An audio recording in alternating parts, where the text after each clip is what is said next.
我是个背着500斤剑管的瞎眼乞丐，却在入宗大典上测出圣品空灵根，引得天地异象，连宗主都破关御剑飞出。可谁知道这8年我是怎么熬的？8年前，姐姐在前府做工，被活活累死。娘亲重病被害，赌鬼叔父竟想抢走姐姐的买命钱，忍无可忍，我手刃叔父。一位神秘老者看破我的命数，暗中观察后将我带走收为孙儿。这8年，我日日练拳，夜夜咬玉。下山时，爷爷赠我500斤的神秘剑冠，再三告诫，无论何事，剑冠不可离身。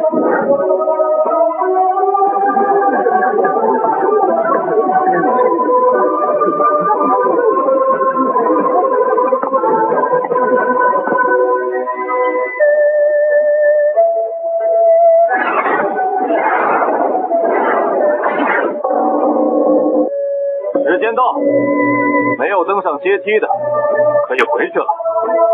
而等既拜入我中，必须遵守龙规，投机取巧者出列。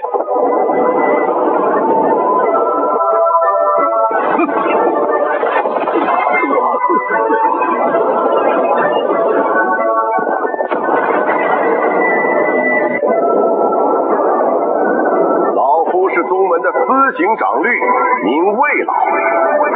现在开始灵根测试。王虎，古龄13岁，金水真灵根，可入玉金峰或幻水峰。即日起便正式成为苍云剑宗外门弟子，族中父母可获金银100两。终于出现了一位真灵根的少年。苏长老，这名弟子不如就让给我们玉金峰吧。孙长风，可以给你，临时500。给了，我给还不行吗？讨个头筹的彩头。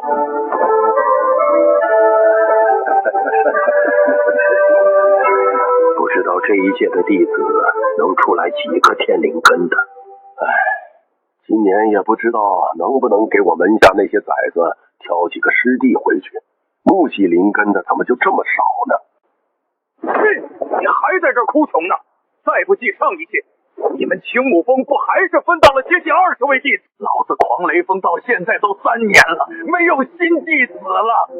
3年了，你知道我这3年是怎么过来的吗？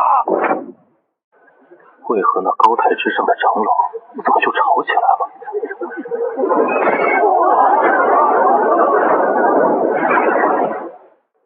金系天灵根！好小子，竟然是天灵根！你叫什么？回长老，小名叫钱少阳。好，日后你就入我玉金峰，正式成为我玉金峰内门弟子。我也可以收你做核心弟子，你意下如何？怎么？难道你还有老乡在这边？不，一个能用自己亲姐姐姓名换10贯铜钱之人，我可不少。只是在下有些好奇，这样的人，苍云剑宗也会要？如果真是这样的人，任凭他天赋逆天，苍云剑宗也绝不会要。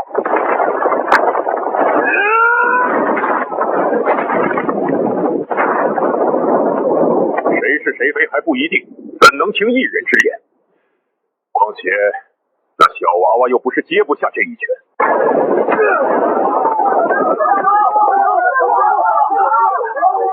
该死的瞎子，你想怎么样？村口的狗叫，其他的狗也跟着叫，但他们却不知道为什么要叫。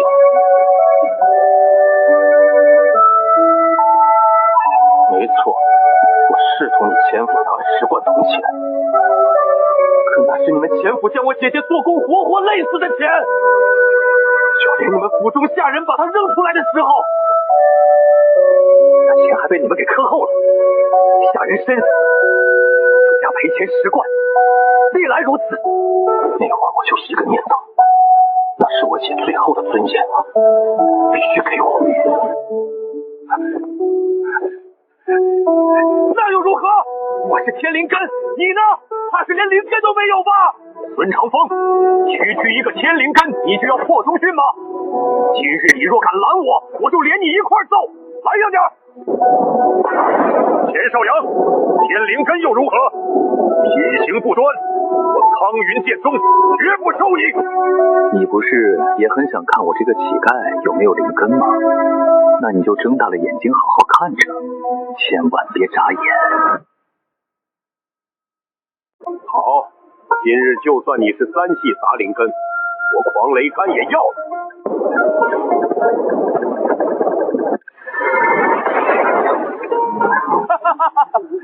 克灵珠都碎了，你怕是连3系杂灵根都不配拥有？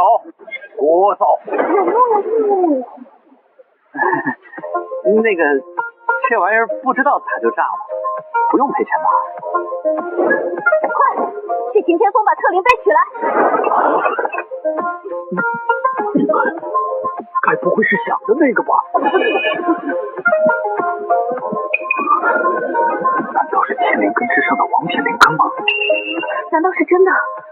这么多年好像只有12年前出现过一次王品灵根吧？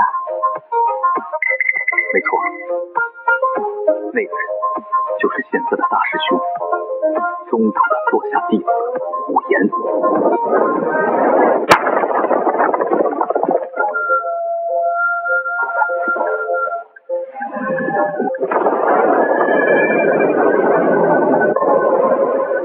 难道真的没有灵根吗？那特灵石为何爆裂？特灵者性命：楚金尘，圣级灵根，空灵根。啥玩意儿？空灵根？那不就是没有灵根吗？这都能算圣品灵根？玄火，玄火，杀力极高，我还能教你炼气，炼丹也成。混蛋，杀力高还得是我们金系，剑修修习金系灵力，如虎添日啊！咸水，咸水，我混水峰全是女弟子，道侣都好找。玄土，对呀，我收你当关门弟子，我的月俸都给你。来我青木峰，我让峰主收你当关门弟子。老夫也不是不能收徒，你300-500年都没收过弟子，能教导个屁！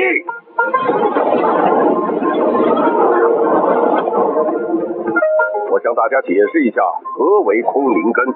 空灵根也被称之为空灵之根。这个灵根最珍贵的地方，就是修行之人可任意选择八系中的任意一系作为自己的主灵根，并且选择的灵根纯净程度远远高于天灵根。那么楚清晨，你要选择哪一系灵根呢？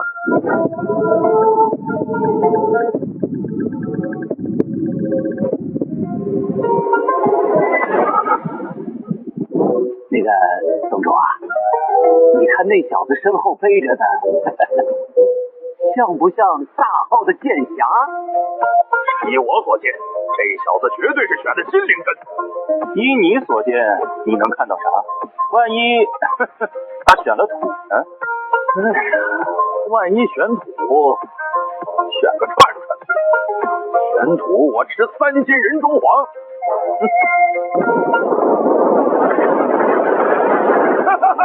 信个屁！老子狂雷锋的雷系灵根才是杀力最高的。小子选择雷系。没事，跟随你的内心选择就好。弟子楚清晨入狂雷锋，觉醒圣品雷灵根，上炼气丹3枚，下品灵石300，宗门贡献点500，狂雷锋别院1座，准。狂雷峰弟子无需消耗贡献点，可入生灵台3次。谢宗主钦点。谢宗主赏赐，擎天峰的事就包在我身上。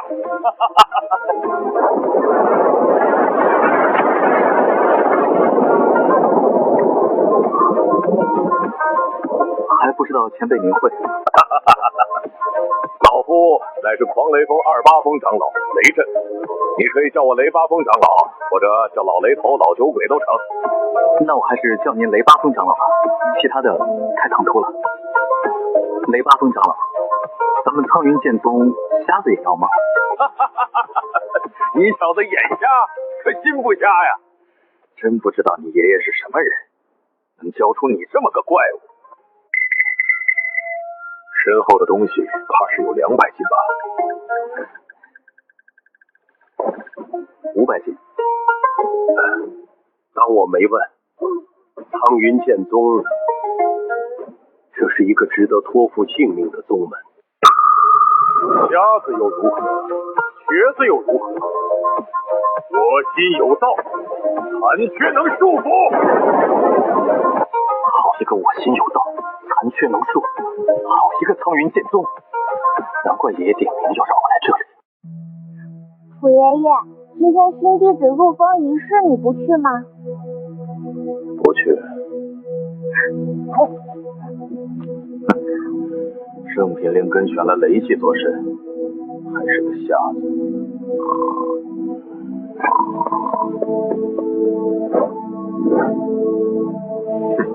今天这样的日子，楚云天都不来吗？我还以为你不会来呢。狂雷峰3年没有这么热闹了，再怎么着也要过来看看。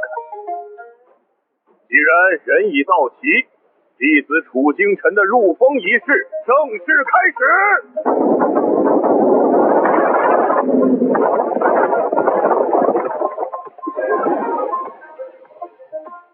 宗主传承38代，入劫境飞升仙界者1人，大成期2人，合体境3人，炼虚境5人，化神期15人。历代宗主在上，手中剑不止弱者，心中剑不畏强敌，平天下不平之事，杀天下该杀之人。苍云剑宗必定以全举全宗之力护你周全，加入狂雷峰所属。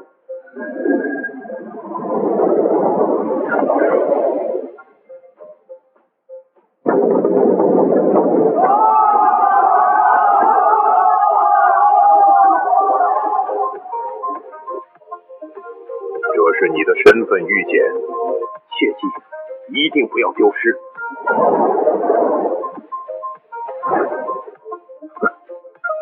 楚云天，你要不要收他为弟子？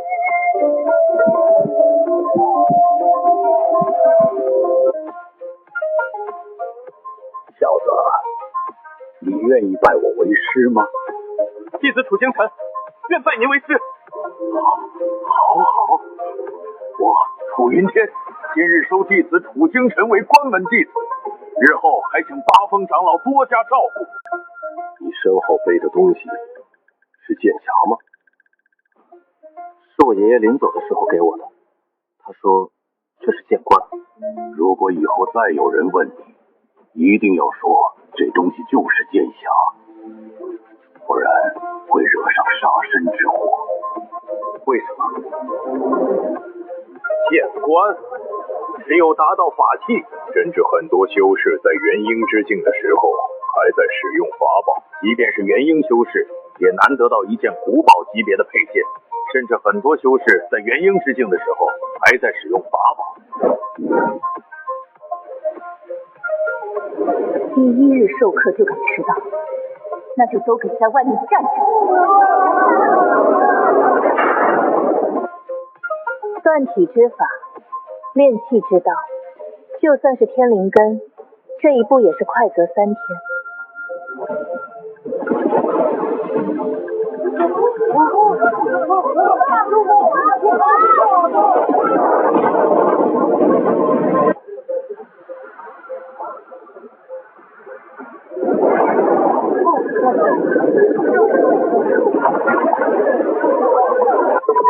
想当初，我可是以天水灵根天赋，足足用了2天半，而这小子就是这么在我的第一堂授课上突破到了炼气1层。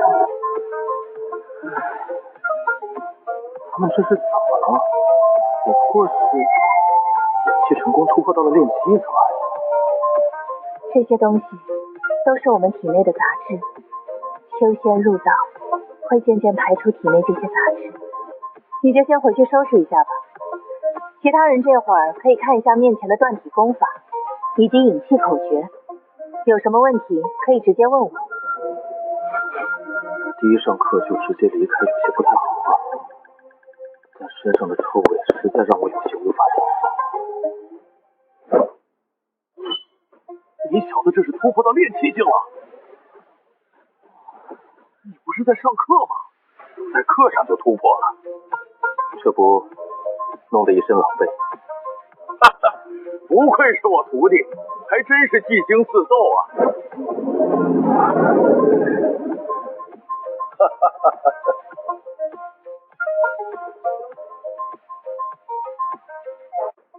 苏荷可是和你们讲了灵虚和命势。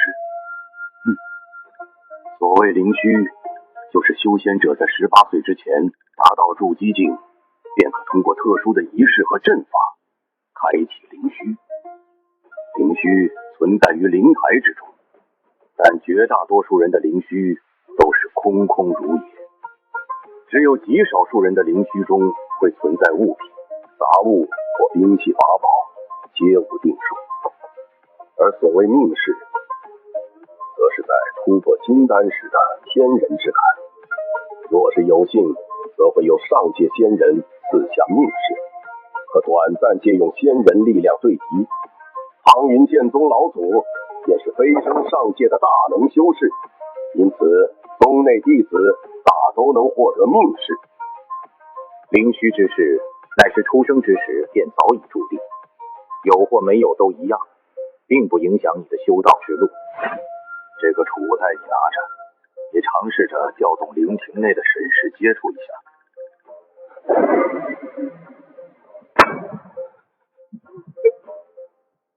不是黑白了，师父，我看到了颜色。快起来，去擎天剑锋广场。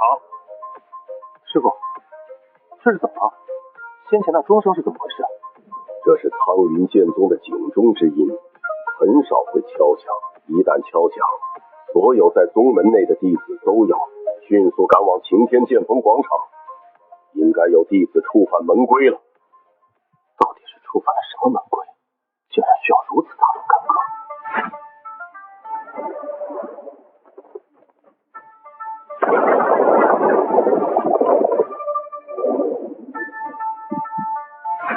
土魁，我让你做玉金峰的峰主，哼，你就是这样管教徒弟的？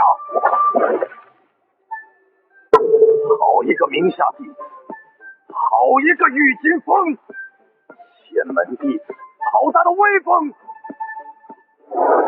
要不是那老妇人走了足足12天，走上苍云剑宗的山脚下，我到现在都不知道你们玉金峰弟子在山下是如此的威风。我还不知道我苍云剑宗竟然出现了如此禽兽不如的败类！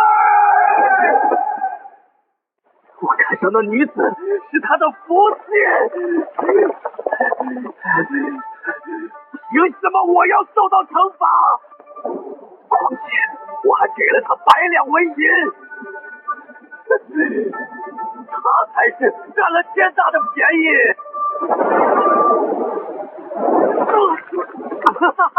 事到如今，你还觉得你没错？枉为仙门弟子！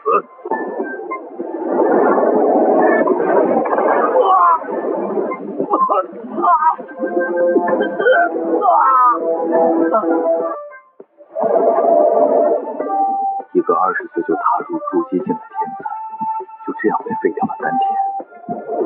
女子原本在3日后就即将成亲，小姑娘将此事早就告诉了你，苦苦哀求，你却强行，还出手打伤了那老妇人。小姑娘自觉无颜面对未来夫君，在你走之后便悬梁自尽，我苍云剑宗羞愧呀！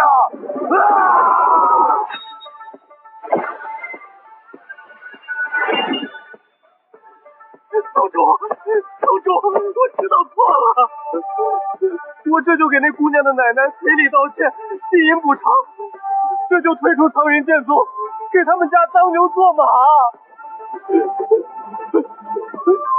你觉得这个弟子该如何处置？必杀！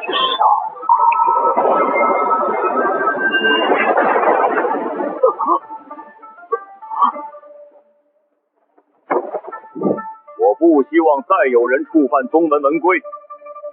如今身为玉金峰峰主，教导无方，即刻撤去图亏玉金峰峰主之职。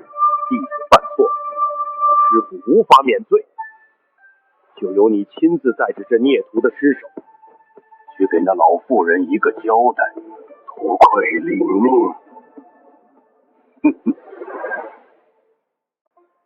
为何你会觉得此人不能饶？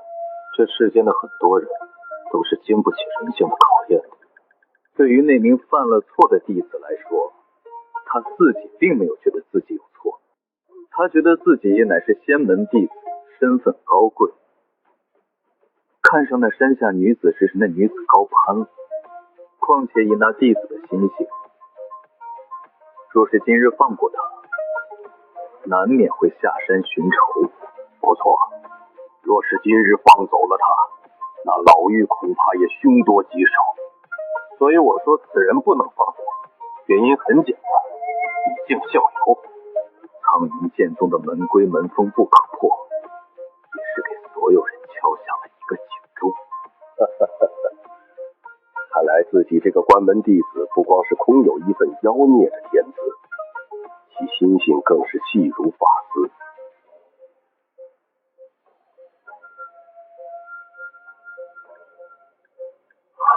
你炼气1层的境界已经稳固了这么多。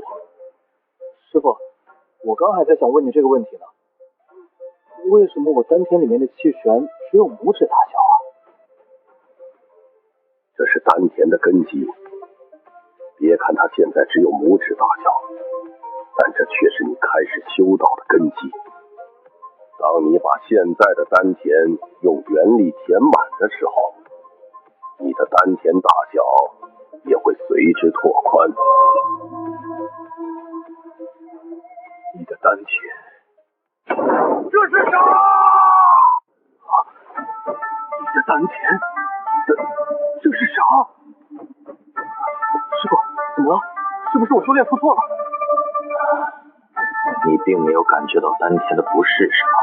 如此看来，这小子不光是修炼速度非常快，体内的丹田大小也是异于常人。修炼资源日后必定是一个天文数字。没事，非常好。既然你现在已经引气成功，并且丹田核心已经聚炼完成，接下来你要做的就是去擎天峰的藏书阁，挑选一部适合你自己的功法。有了修行的功法之后，你才能主动去吸收天地灵气以及灵石内更加精纯的灵气。如此一来，才能将吸收的天地灵气转换为自己可用的元力。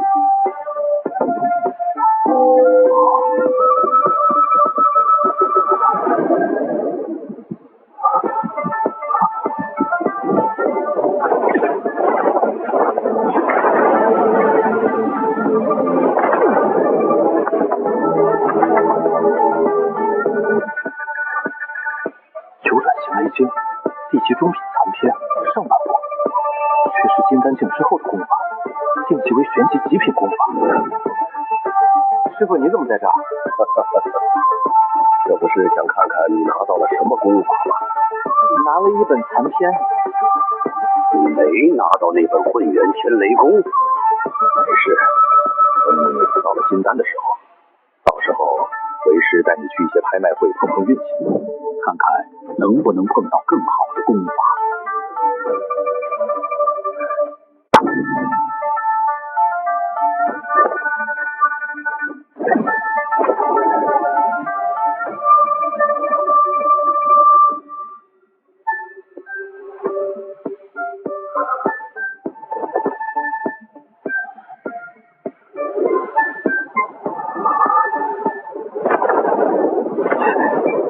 比起当初泡疗愈的痛苦，这点车疼痛简直已经温和的不能再温和了。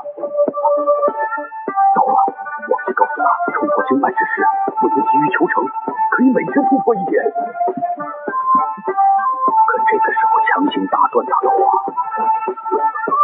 很有可能经脉会受到损伤。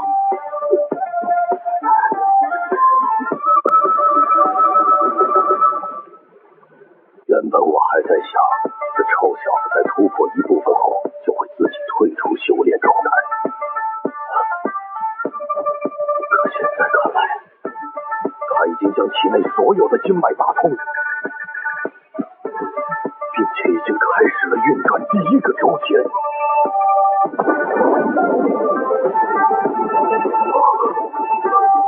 现在他体内的丹田顿时扩张了数倍，而且体内的功法运转速度也越来越快，渐渐的变成了本能一般。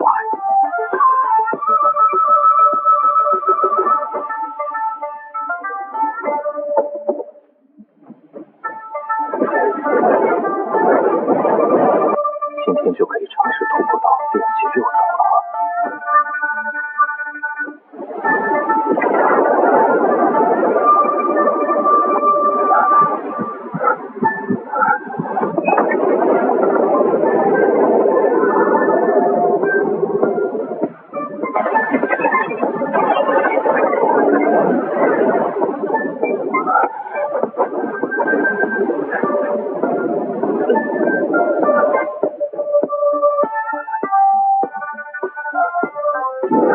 不能感受到是你吞噬了我体内的元气。如果你听得到，我希望我能看到。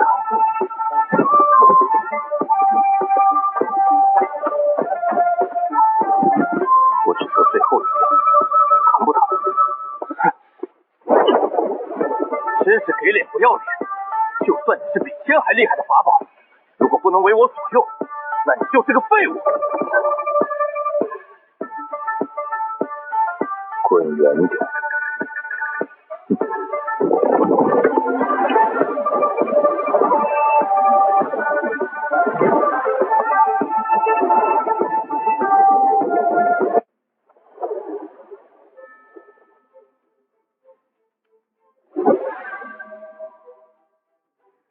你没有任何资格拥有我。你没有资格穿新衣服。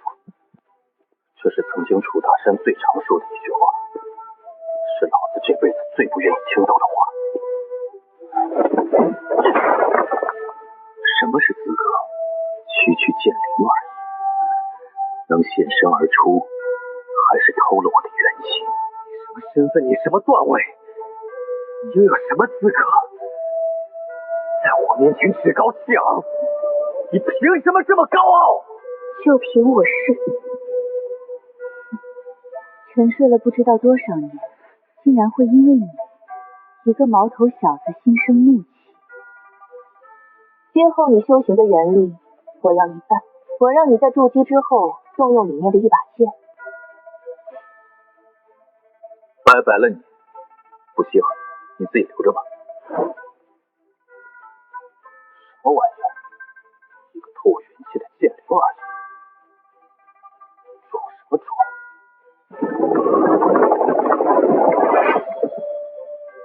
老家伙，这是你第二次威胁我。臭娘们儿，我只给你3次展露杀意的机会，错过这些机会，我必杀你。我孙子吃软不吃硬，想跟着他，我劝你服个软。好，我还给他。怎么着？赖上我了？我们可以好好谈谈，我可以把吸收你的元气都还给你。坐下谈。你是谁？剑灵。那剑匣里面的剑灵，剑匣里面一共几把剑？那你可有名字？现在的你还不配知道我的名字。如果不知道叫我什么，就叫我剑灵好了。凭你现在的力量，无法承受其中任何一把剑。或许当你到了金丹境，才能勉强掌控第一把剑。还有什么问题吗？没问题，当然没问题了。不过，我就是想问问，你这得再吸多少啊？还要一直吸收。那岂不是说，以后我修炼得来的元气都要分你一半？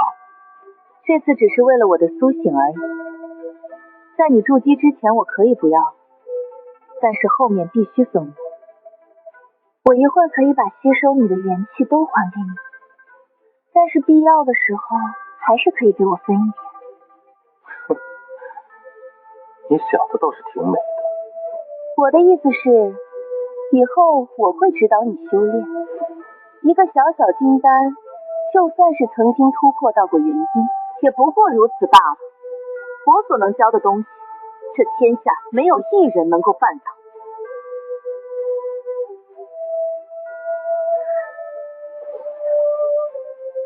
这种运转的方式，可以将我现在的修炼速度提升整整3成。这是那部残篇功法的后续。这种垃圾功法，后续推演不是再简单不过了。不过这本功法倒是挺契合你的灵根的，所以在化神之前，倒是不着急换功法。瞧不上也没说给我一本品阶更高的功法。无论如何，你不要死。他说这句话是什么意思？什么叫我不要死？以他这种境界层次来看，绝对是个了不得的东西。以后离这娘们远一点，毕竟能随手改解功法的人，都不是我能随便惹的起的。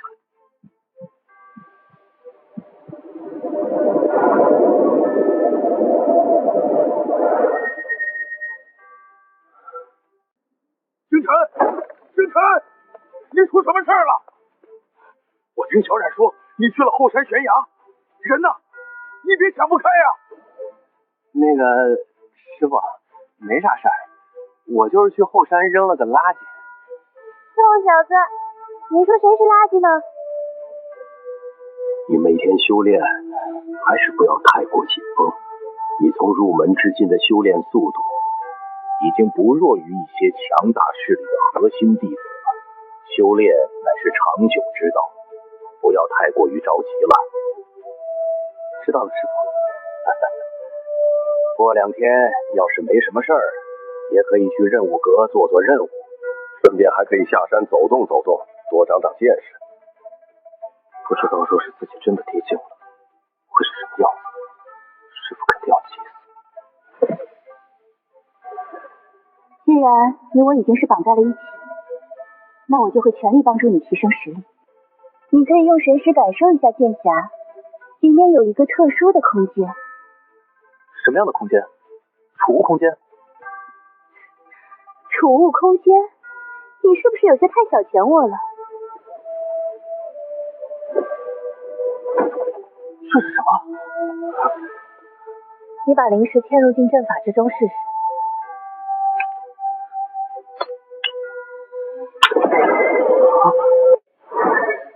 就这？现在你所在的祭坛空间和外界的空间时间流率的比例是2:1。是我想的那种2:1？没错。我靠！这时间流露不一样，这可能吗？有何不可能？只不过10块下品灵石，最多也只能维持1个时辰便会被消耗干净。若是中品灵石，则可以维持1天，上品灵石则可以维持1个月。好是好，就是太费灵石了。你还是要努力修炼，争取早日筑基。等你什么时候能够突破筑基了，你就可以动用黑色棺材状器里的第1把剑了。哼，现在最主要是搞钱。小瞎子，你去干嘛？都好几天没看到你了。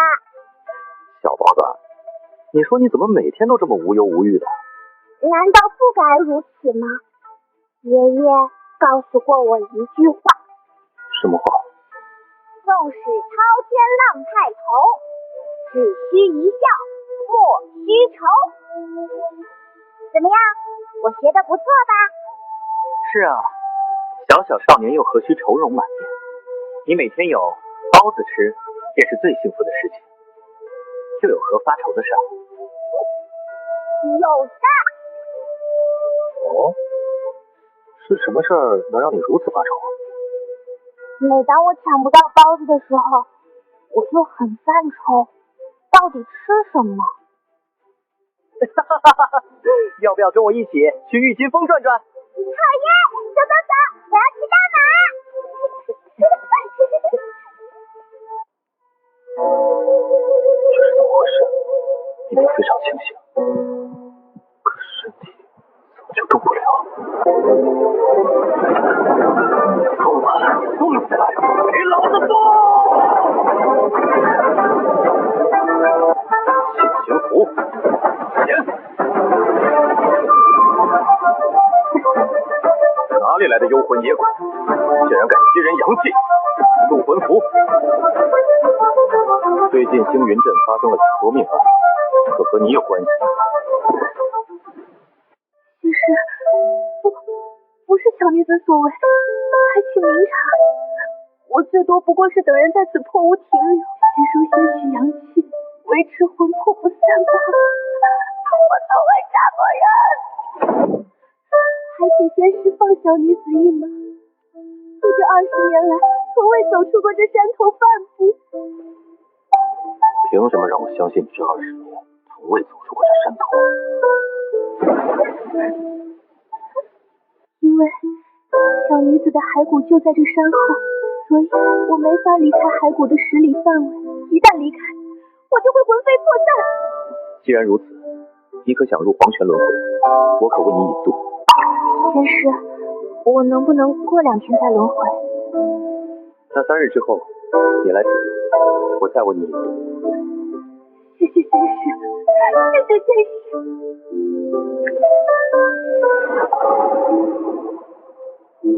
至于我为什么会出现在星云镇，还得从那耗费灵石的时间祭坛说起。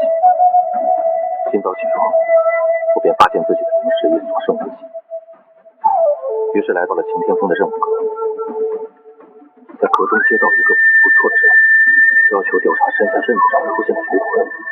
传言那镇子最近多有男丁死于非命，闹得人心惶惶。随着夜幕降临，抵达了这处山间破庙，准备过夜。没想到刚睡下就遇到了这一幕。我有些不对劲儿，没想到有一天我会猜不透一个少年的心思。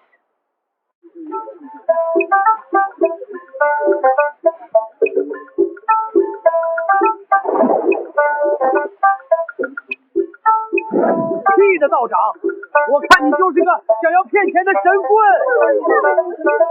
就是好吃好喝的供着，啥事儿没干。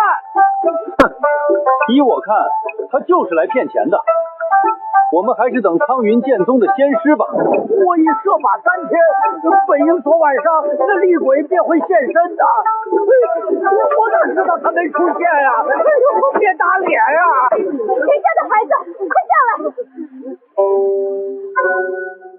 那可是我们镇上的神树，你怎么上去的？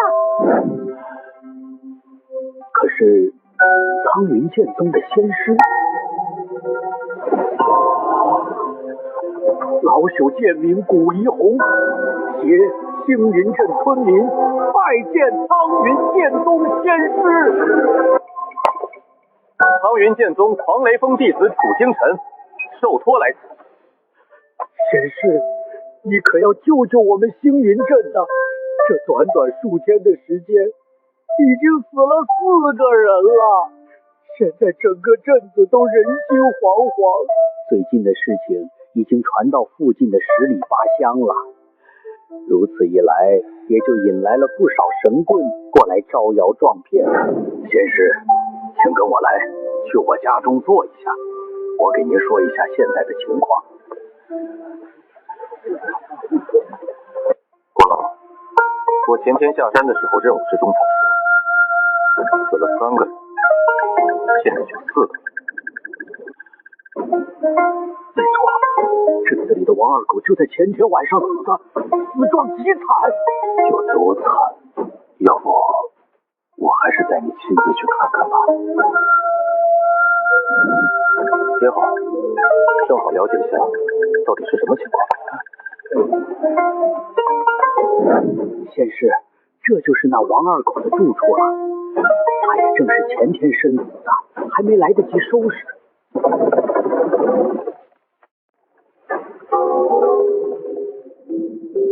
事情仿佛并非我想象中的那么简单。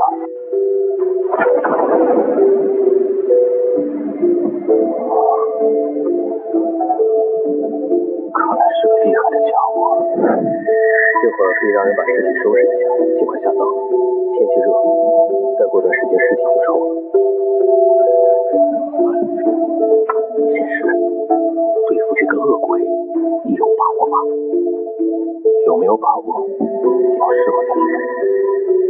我应该会在这里暂住几天，白天阳气太盛，那厉鬼也不会出来作恶。今晚我试试，我还真没有什么把握。一会儿等他们走后，我得请剑灵支援一下。剑灵，你有没有什么好办法？我还以为你有多大能耐呢，搞了半天是在这里强撑呢。简单，等到丑时2刻的时候，你只要坐在南方靠窗的位置修炼，自然就会引他出来。为什么是丑时？丑时乃是一天12个时辰中阴气最盛的时候。靠窗的位置当然是方便他下手了。至于修炼，你这童子之躯不修炼都像是夜下的灯笼，修炼不过是多加几根蜡烛的作用罢了。不过你也不用担心，这次我可以出手。怎么担心我？还要亲自出手？看来你是真强，连自己几斤几两都认不清楚。担心你，我是怕以后我没地方吸收元力，厉鬼的邪怨之力我也能吸收一些。在你筑基之前，我总要从其他地方吞噬一些力量。完了！快把星云镇的任务等级提高到3级，条件提升到筑基以下不准去接。接到指令，改变任务等级，条件提升到筑基以下不准去接。快看看是谁接了这个任务！我刚刚得到消息，那镇子上的厉鬼冤魂根本没有那么简单。查到了！说话呀！是谁接了任务？狂雷峰弟子楚星辰。现在只能祈祷的少年无事，我才能够免受一些皮肉之苦。若楚星辰真出了什么事儿，我这管事不光做到头了，还会受到极为严厉的失职惩罚。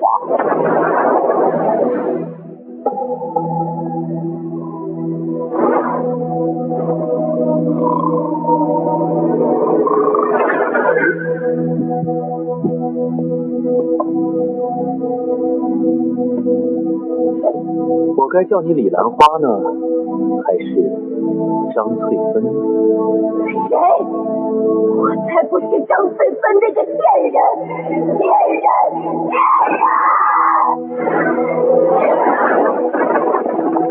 曹若是爱上了这一切，自己绝对会重伤。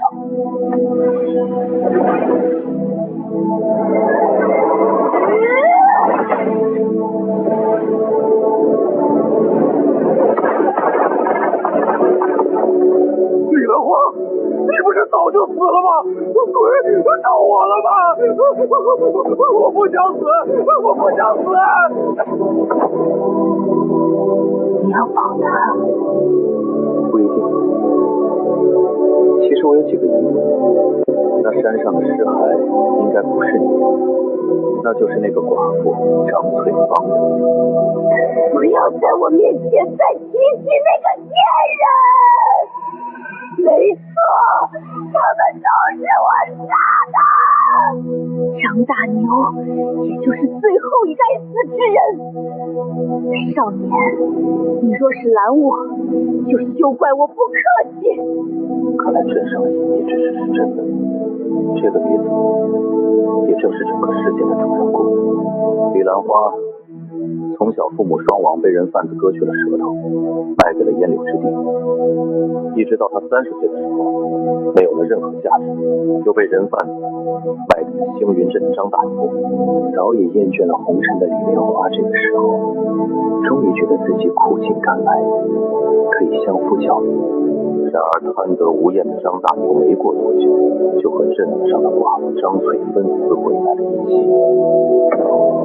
而曾经那个洗衣劈柴、任劳任怨的李兰花，就像是人间蒸发了一般。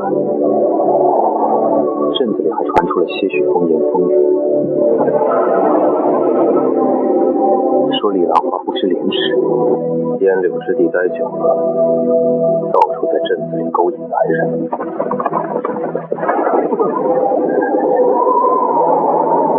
我才没有勾引男人，是他，是他！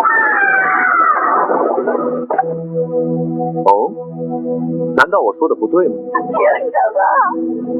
就因为我是哑巴，就要承担一切骂名和侮辱？他们才是最该死的人！张大牛就是个畜生，居然让他们几个侮辱了我！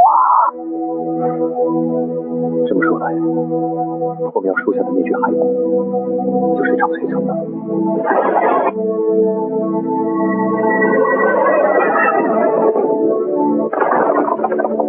没错，我生死了那个贱女人的魂魄，一口一口的拒绝而下。没想到，得到如此更强的力量，我要复仇！我要他们所有人都不得好死！你要拦我，那我便把你也杀了！终究是个可怜人，半生苦难半生苦，一点福都没享受到，反倒是落了个水性杨花的骂名。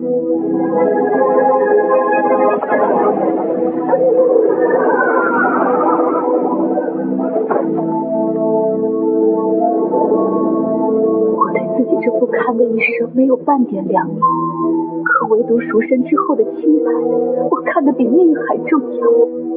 小女子化作冤魂之体，从未加害过任何无辜之人。小女子自知先师有宗门之命不可违，可还是斗胆请先师替我伸了这个冤。我知道真相，可所有人都不知道，又或者所有人都知道，只是他们选择了闭嘴。好像一样，又好像不一样。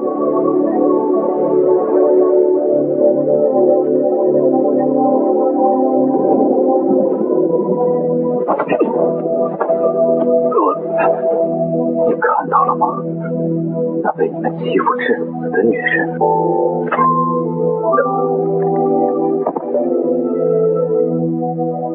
回去吗？那些诬陷你的人，比你更知道你有多委屈。愿先师先途坦荡，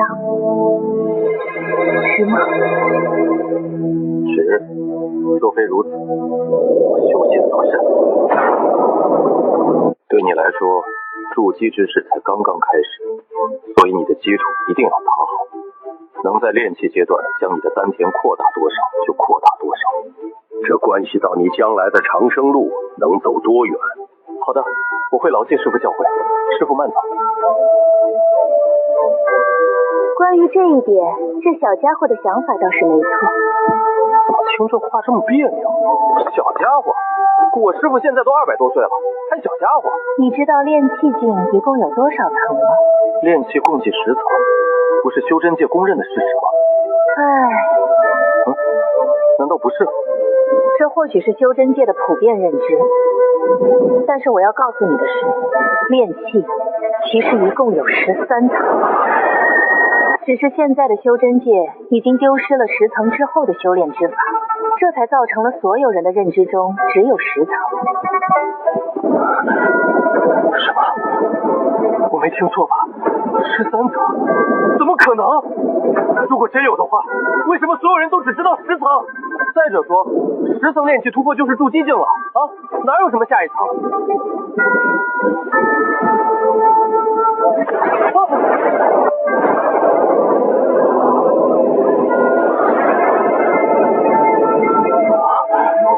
这真的是炼气13层的修炼口诀？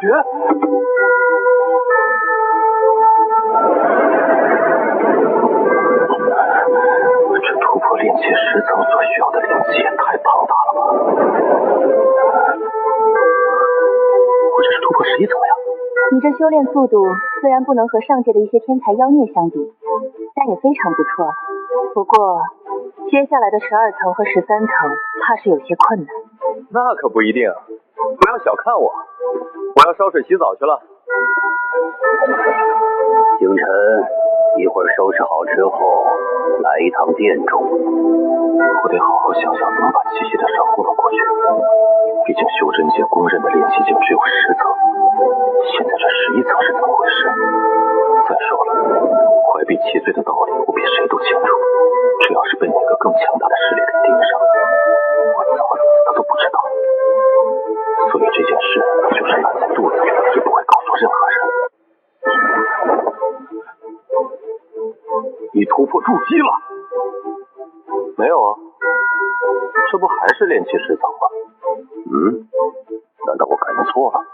没筑基，就是偶有所感，不知道为啥，就感觉丹田又大了一丢丢。我自己都不知道自己收了一个什么样的徒弟，他各种各样的出其意外的事情太多了，我干脆也不管了，只要他身体没有问题就可以。叫你来是有个好消息要告诉你。有啥好消息？我们和其他宗门共同执掌的云梦仙宫就在1个月后开启。这次苍云剑宗分到了5个名额，有你一个。什么云梦仙宫？类似于仙家秘境之类的吗？那是一个神秘无比的秘境，每100年可以开启一次，但是每一次里面秘境都不一样。云梦仙宫就像是一个连接了不同的秘境入口一般，但是这些秘境一般都能得到不小的好处，所以这一次你的名额弥足珍贵，一定要好好珍惜。我正好也准备离开宗门一段时间，不然突破炼气12层和13层的时候根本不好解释。其他没什么事了，你回去准备好好修炼。你小子现在就是每天练剑，灵咒一到，你最好还是别落下。这叫云舟，即便能够达到灵气，远距离的旅途一般都会选择乘坐云舟。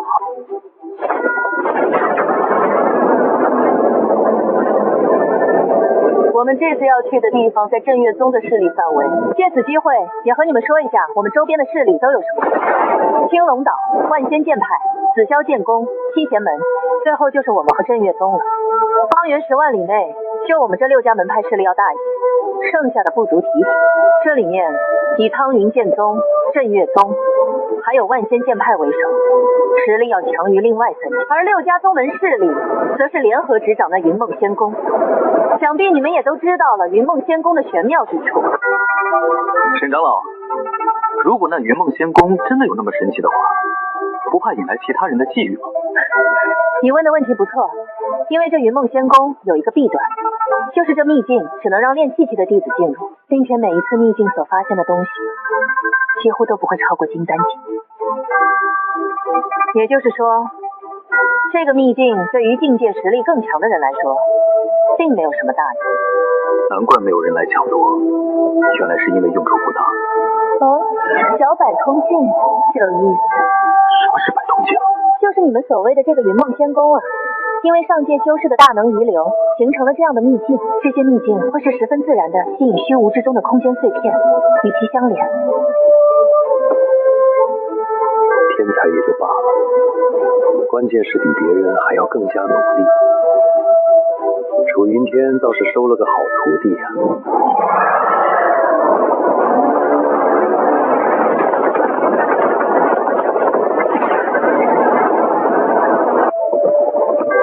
他是谁？沈长老，那艘云舟是哪方势力的？船头的那个家伙又是谁？赵玄竹，万仙剑派这届弟子里面非常优秀的一个家伙。万仙剑派一直都和我们不对，回头在云梦仙宫秘境里面，对方若是挑事，就给我狠狠的揍他们。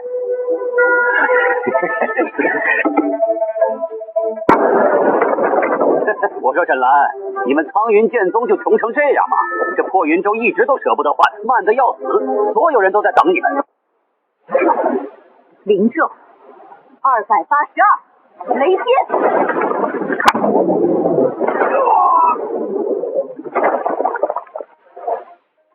区青龙岛执事也敢对我大放厥词，哼！这次就给你一点教训，免得以后祸从口出。臭娘们儿，你们等进云梦仙宫之后，想法弄死他们几个！弄死我们？没想到这次苍云剑宗竟然是沈长老亲护送弟子前来，有失远迎，有失远迎啊！哟，看来今年苍云神宗收了几个了不得的好苗子啊！这可是我们今年的入门弟子，实力比你们这几个小家伙还是差了点啊。我们两家弟子进了云梦仙宫之后，可是要相互帮扶啊。那是自然，那是自然。请。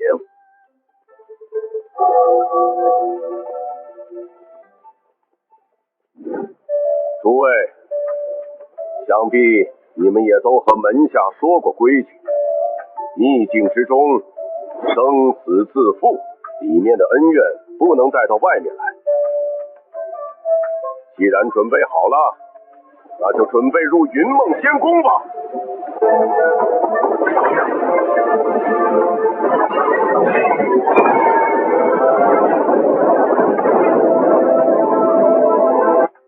如果在里面遇到危险，该出手就出手，该杀人就杀人。这次进去之后，以楚京城为领队。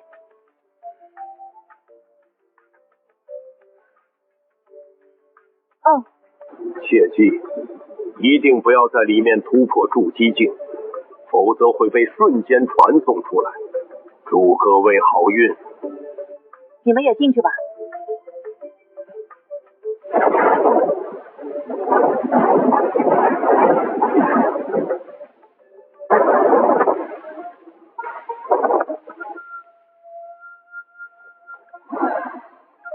七贤门。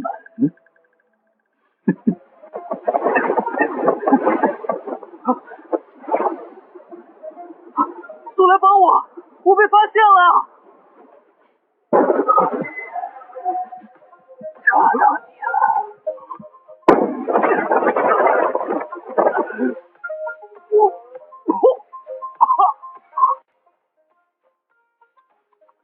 他遇到你也是够倒霉的。要不，算了吧，他已经得到应有的惩罚了。六宗之间多有往来，总不能杀了他吧？此时森林之中，除了我们以外，其他人都不知道去哪儿了。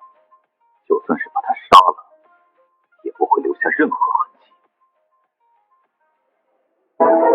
去死吧！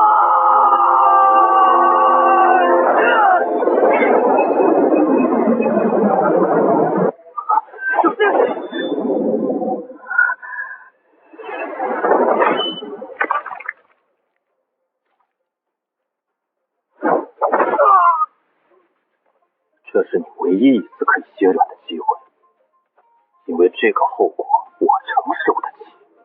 如果再有下一次，我会抛下你，让你自生自灭。我告诉你，这秘境之中既然说了生死勿论，那就别把它当做一场游戏。命只有一次，我不想让一个心软的人拖累我。我们尽快离开这里，他们的人要不了多久就会找到这里。如果你不走，就不用走了。走吧，我走。楚金晨，你到底是什么境界？很快你就会知道了。怎么有人？夜风中离，你们俩从后面绕过去，距离500丈。等我出手之后，你们再现身。你发现七玄门弟子的踪迹了？不然你以为他把那个人的身份御姐拿走干什么？钟离，跟我走。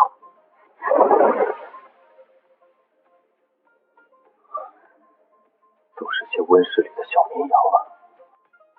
柯景林东，你跟我从东方过去，一共只有2个人，速战速决。既然已经有了争执，那就斩尽杀绝。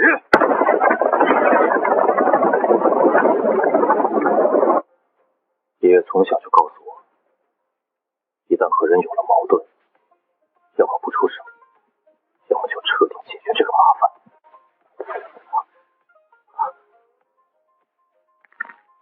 好一个苍云剑宗，竟然敢杀我七仙门弟子！有何不敢？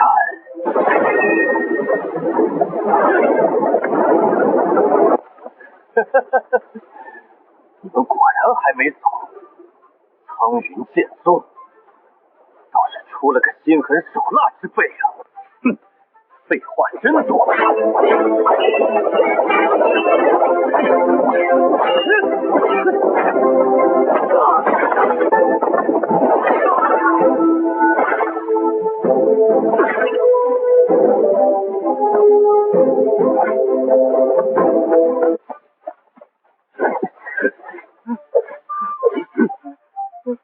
我乃七仙门内门弟子，你们不能杀我！不好！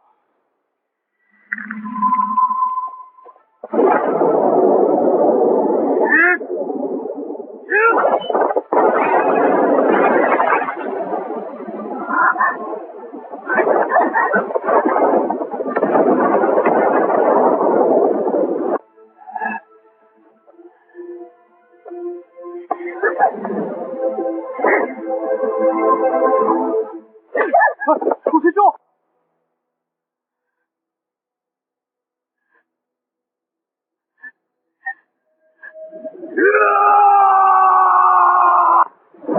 你他妈自己想死就自己死，别拖累别人！刚刚要不是林东刚替你拦下几剑，你他妈早死了！不想杀人，那你就把脖子露出来给别人杀！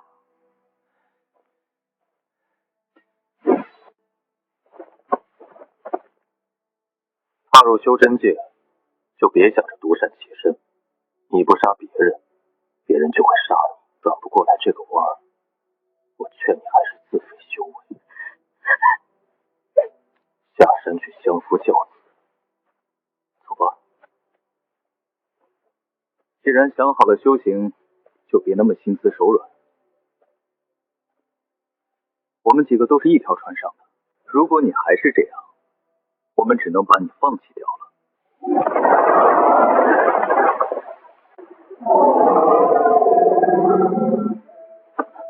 北边，走！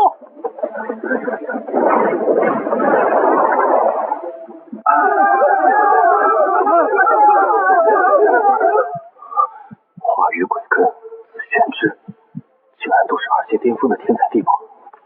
看其体型，起码都是已经筑基的妖兽了。我可不想跟这两头妖兽有什么冲突。这到底是个什么鬼地方？百丈环的山洞里有好东西。什么东西？太乙宝银。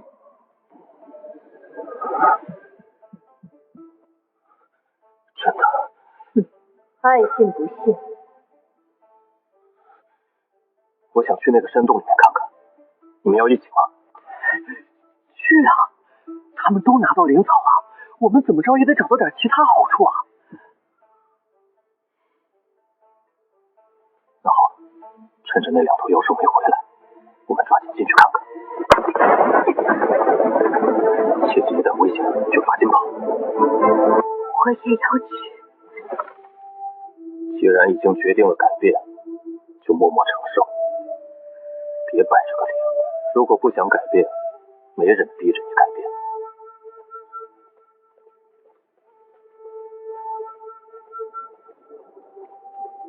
柯勤守在洞口，如果那两头妖兽回来了，立马通知我们。走，我们几个跟我进去。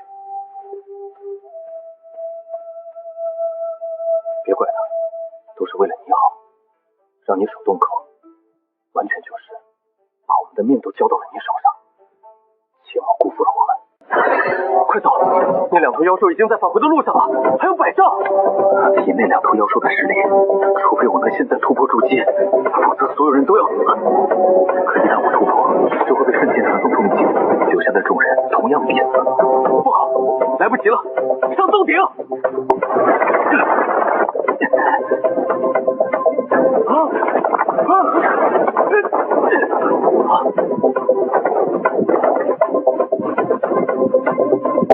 龙爷，你收割完庇护草后，是否摸出了身上的气味？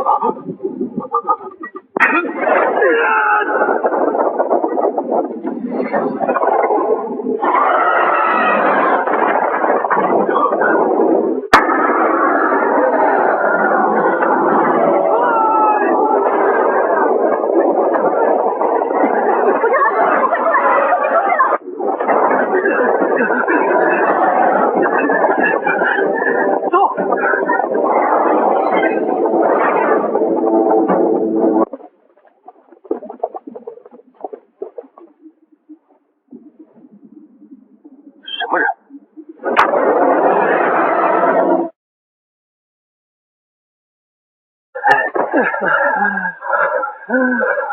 真他娘的是个怪物！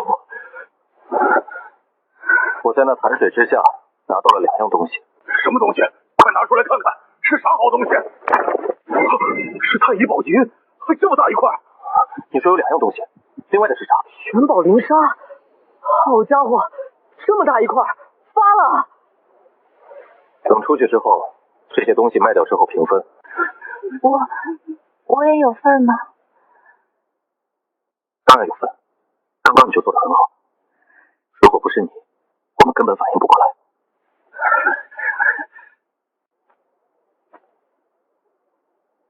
再往前好像有很多建筑，看样子好像是某个宗门秘境。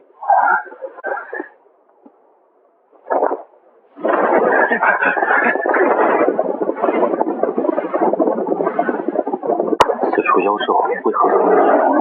难道是玉手宗门？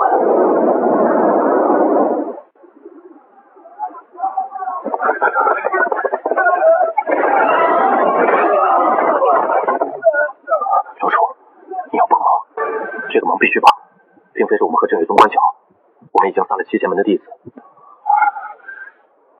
万仙剑派里面有人和我不对付，就是那个钱少阳，而他们又和紫霄剑阁明显联合在一起了。青龙岛的人，我们刚到就起了冲突，这个时候我们必须给自己也拉一个盟友。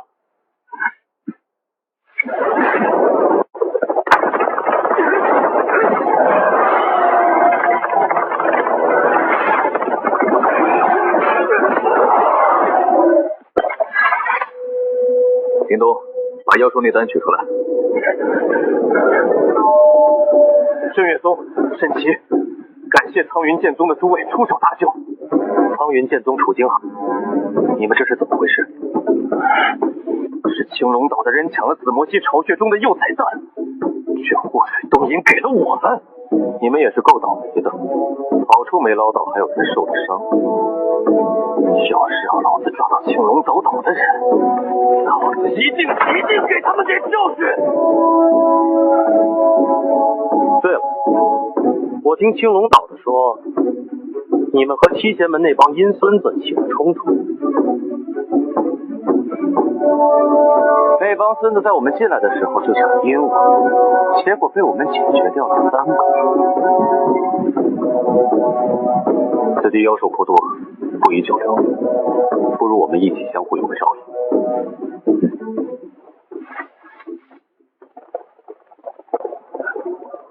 等等！快跑！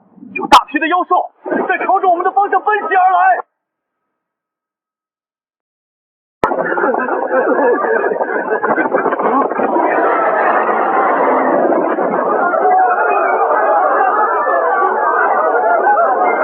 加快速度，不能让他们抢先进去，不然城门一关，我们都得葬身于此。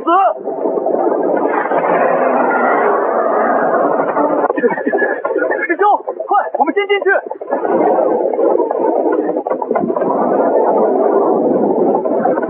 我要过去阻拦他们，以防他们进去之后把城门关闭。你们尽量快点。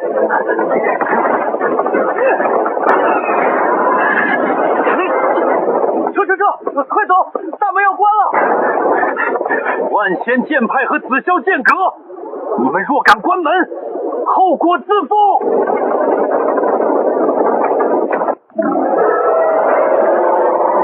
往东走150丈的位置有一个密道。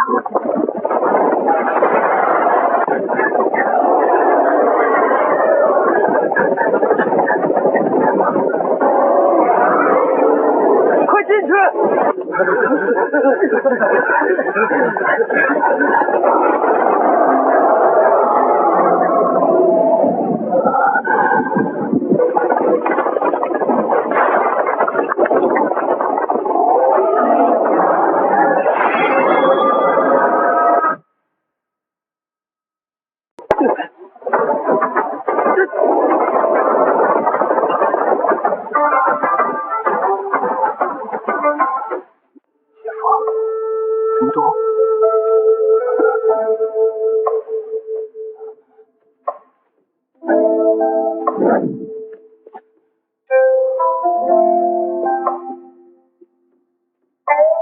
仙灵，这是怎么回事？这不是很正常？在出口的位置有一个随机的传送阵，很多宗门密道都是这样设置的，以防有人在内部埋伏。至少目前，其他人都逃过了兽群的厮杀。如果这时候遇到了堵门的那4个宗门的人，免不了一场争斗。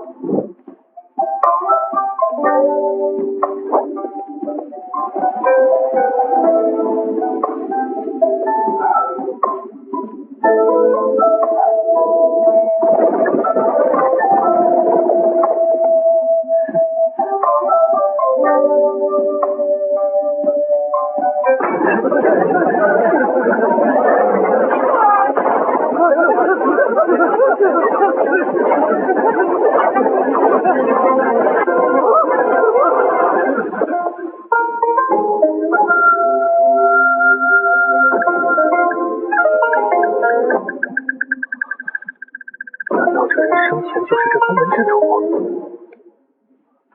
莫怪，你人都死了，放着也是放着。既然我看到了，那就证明你我有缘。先说好，有缘便不算抢啊。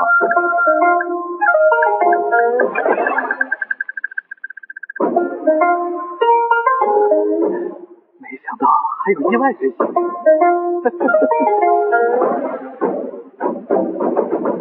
玄机巅峰身法，雷闪。这杀人夺宝未免来得也太快了，难怪都说修仙界劫匪最多。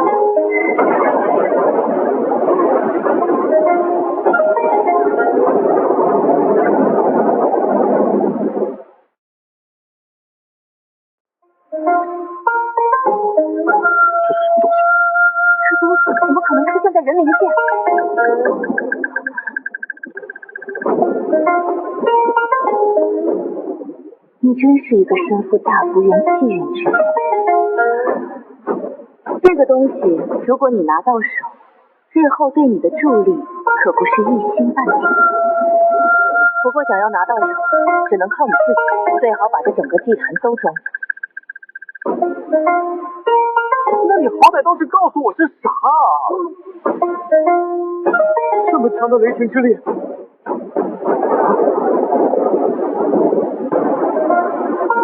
我走进去不得给我劈傻了？能够惊动剑灵现身的东西，到底是什么？死心了！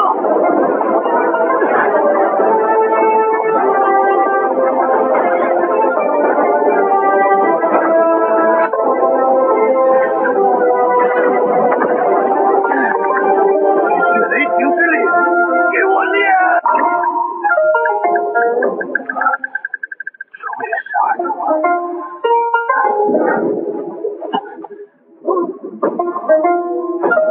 这是个什么玩意儿？这是雷龙蛋，真不知道什么东西怎么会出现人灵界的。说什么？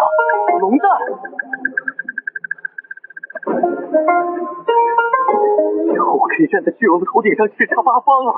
你先想想怎么把它孵化出来吧。我看它现在十分虚弱，怕是免不了要温养许久。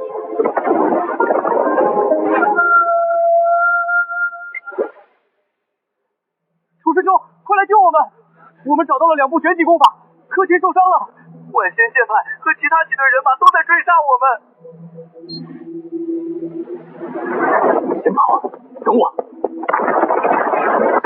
三方是想将我们彻底斩尽杀绝吗？就不怕镇月宗和苍云剑宗的报复吗？只要你们都死在这里，谁知道是我们杀的？就像西天门那2个废物一样。动手，杀了他们！你们敢！我说过，我会来找你们算账的。秦少阳，你知道吗？你是大雪纷飞的夜里，我就想把你们潜伏之人咬碎嚼烂。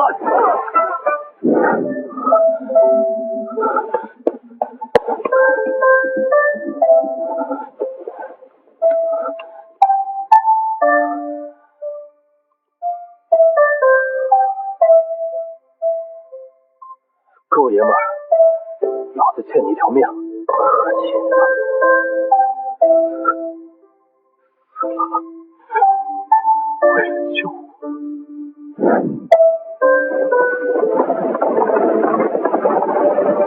走吧，记住，我们不知道他们都是怎么死的。你们先带着沈西出去吧，他的伤势拖过，我们随后再出去。诸位何必这么面露愁色？这次的秘境观其波动也不是太强烈，想必也不会有什么危险。谁不知道进入秘境之后，危险的就不是秘境了。不过六宗早就有过商议，秘境之中生死自负，别到时候有人恼羞成怒。许哲，真不知道你哪里来的勇气和我阴阳怪气。今天若来的是楚云天，你敢这么说话吗？不要再吵了！云梦仙宫的出口都已经打开这么长时间了，怎么还没有弟子出现？有人要出来了！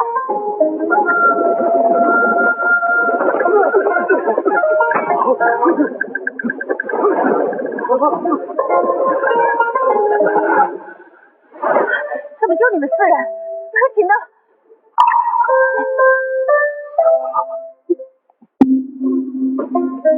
先走。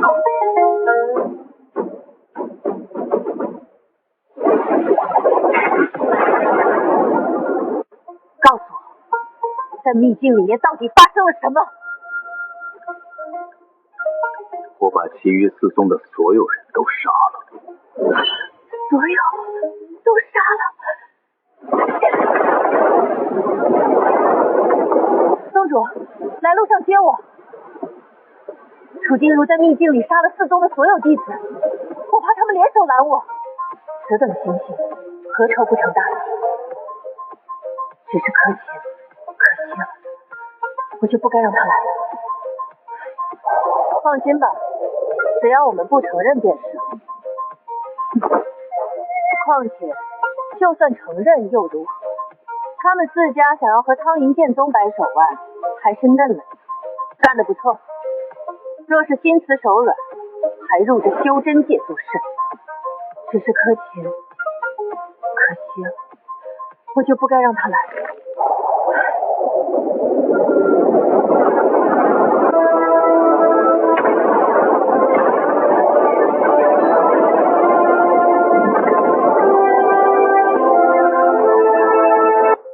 既然宗门不承认，我便以此等姿态直面。宗门规矩，秘境中事，秘境了。真有能耐，就在秘境中把你们杀了，自己没本事，他们也怪不到别人。这便是大宗门底气吗？这小子怕是在秘境中有了些许奇遇。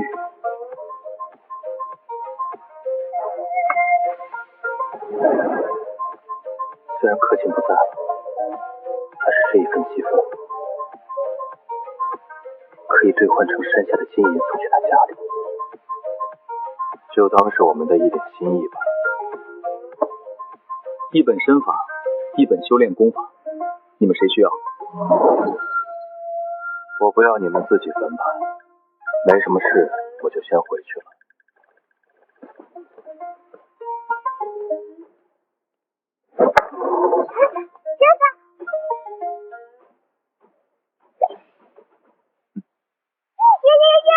小虾子很讲义气嘛。爷爷，这是我吃过最好吃的东西。好烫，好烫！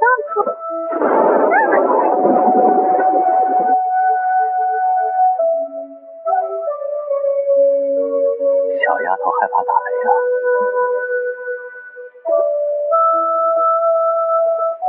不用怕，只是打雷而已。我在这儿呢，安心吃你的包子。想吃？慢点吃，小心烫。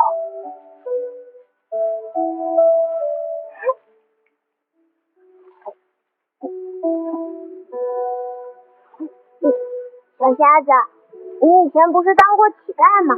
不怕打雷吗？不怕，但是我怕下雨。为啥怕下雨啊？打雷不是更吓人吗？傻丫头，下雨人们就都回家了啊，我也就讨不到吃了的，就得饿肚子。你说的好像有那么一丢丢道理。这几年你一个人是怎么走过来的？肯定很辛苦吧？风来了我就慢慢走，雨来了我就靠边走，打雷了我就捂着耳朵走，下雪了我就抱着肩膀走。总之啊，小瞎子我一个人走了好久好久。在接下来的1个月，楚京城跟随楚云天的申指示去到龙喉岭道观，求得了一个违法灵咒破阵的迷枪，还在山下的历练中解决了宣天王朝的动乱。这次闭关一定要突破13层。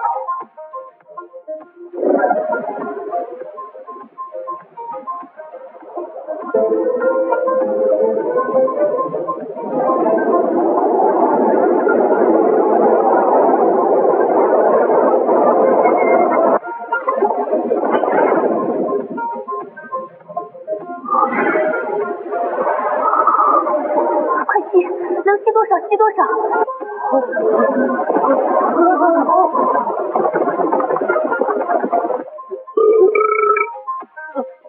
我真吸不下了。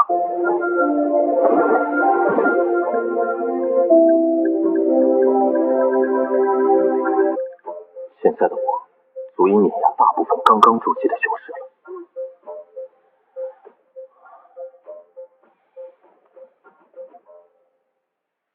这种掐死灵气的洞十分玄妙。仅仅一炷香的时间，我已经彻底稳固了炼气13层的境界。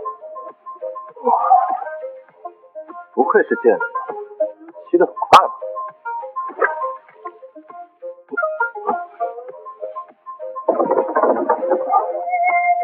宗主，你们这是？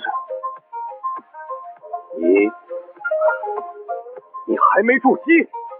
归宗主的话，小子确实还没筑基。好小子，这就是圣品灵根的丹田气海吗？我修道至今，从未见过这么大的气海。宗主，您是不是有点夸张了？一个炼气10层的弟子气海，再大能大到哪里去？那个，你能不能让我先去洗个澡啊？我都快成咸菜缸里的臭鱼了。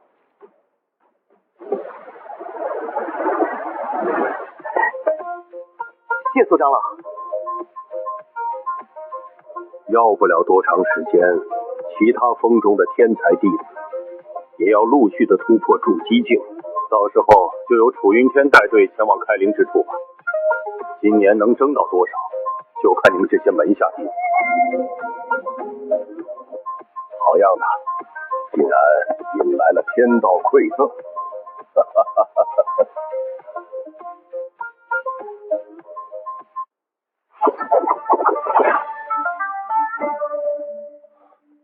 你怎么每天都让我练这一招？是，这种事情急不来的，慢慢领悟吧。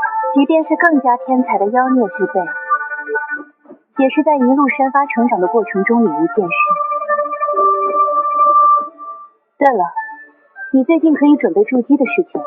你现在13层已然大圆满，筑基之事没必要拖下去。半个月后便是开启灵虚的日子，在此之前，众人后前往另外的宗门，我得抓紧时间了。师父，我准备要筑基了。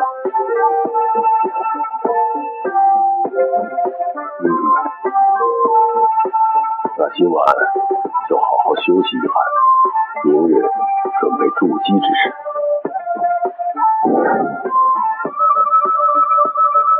不用紧张，突破筑基之事，我已经跟你过许多遍细节了，放宽心。这是静心丹，服下过后，等药力发挥了之后再进入修炼。师父你放心吧，放心突破，为师就在门外给你护法。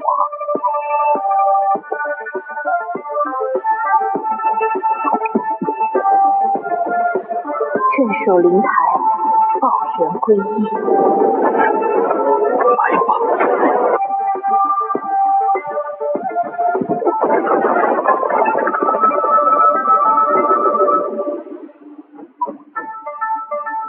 冲击打开这36道窍穴，对你接下来的修行路有着莫大的好处。天地异象，看来这小子应该是成了。如此磅礴的丹田都能成功筑基，这小子的起点不是一般的高。按照如此进度下去，他日成就金丹境时，金丹品质必然不低。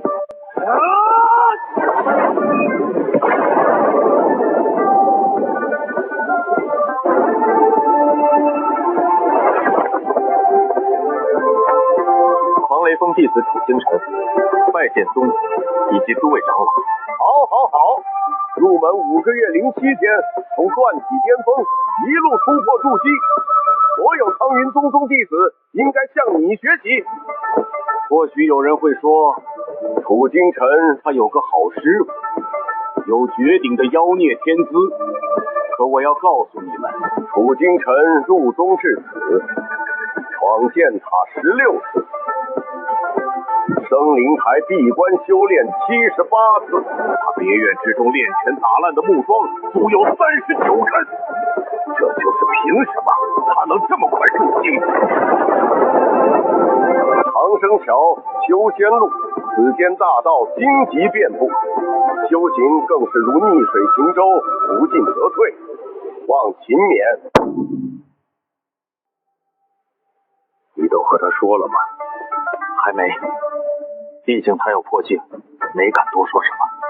你这小子筑基之势太过磅礴，竟是接连引动天地异象，没准今年的灵虚一事还真要靠你了。今年里灵虚一事依旧还是在紫阳殿。傅云天，今年就由你带队吧，明日就统计一下门中弟子，后天就出发。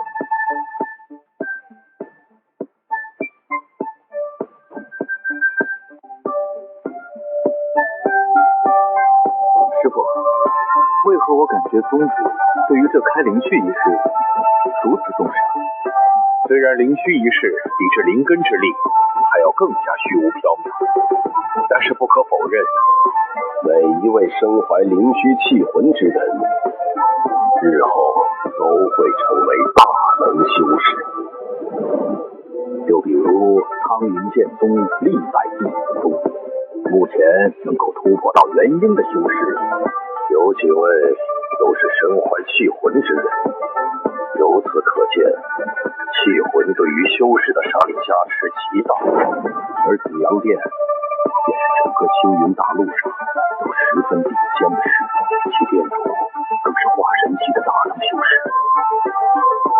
紫阳殿掌管着诸多小的秘境，但是这些秘境对于我们这种宗门势力来说，同样十分珍贵。而这些资源，就是依靠每个势力弟子中是否具备气魂和品质高低来进行分配的。一个宗门如果掌控了任一个秘境，对于门中弟子实力的提升都是巨大的。不过这种事情不仅是我说了罢了，毕竟连剑都没有办法知道我是否具备灵虚。不用想那么多，毕竟灵虚一事乃是上天注定，谁也没有办法改变什么。好好稳固修为境界，后天准备出发。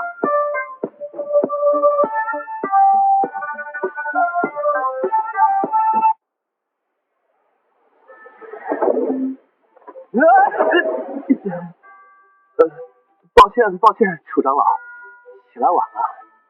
既然人到齐了，那我们就出发吧。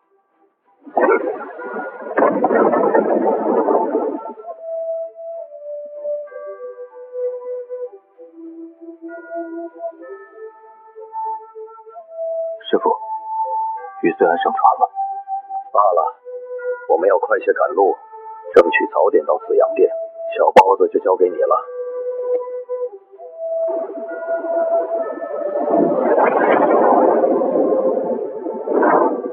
你们是哪个宗门的？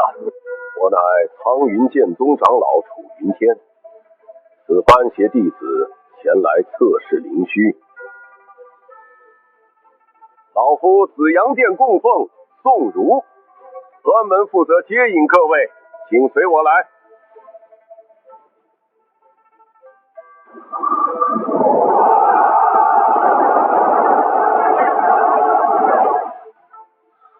那都是金丹境修士的身影，难怪这紫阳殿会成为青云大陆的顶级势力。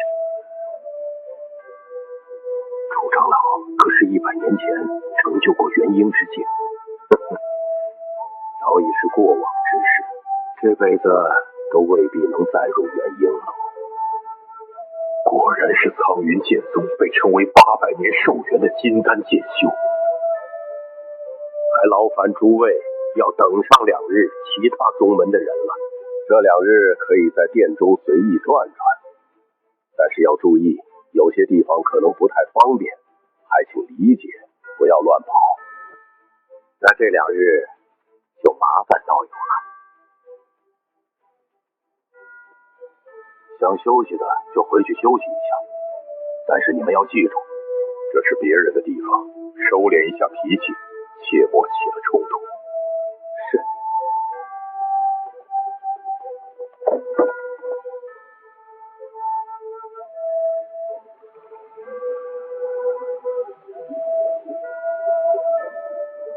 于岁安呢？于岁安人呢？他不是去找你了吗？没在你那儿。不用担心，小丫头机灵得很，不会有什么事的。这里不是苍云剑宗，没人护着她，希望不要出什么事。走，我们抓紧去找找看。老子的长袍都被你弄脏了，一句对不起就完了。听说你是那个家伙很在乎的人啊，要是把你弄残了，你说那个瞎子会不会发狂？一副穷酸样，也不知道是哪里来的，竟然冲撞庞离师兄。不是我弄脏的，你冤枉我！臭瞎子，我没去找你，你自己倒送上门了。听说你在云梦仙宫杀了我表弟，没事了，瞎子在这儿。不管是不是他弄脏的，这些灵石就当是赔给你清洗衣服了。可惜啊，就这点灵石还不够。大婆的事情两清了，接下来就是你欺负我妹妹的事情了。想替你表弟报仇是吗？生死战敢接吗？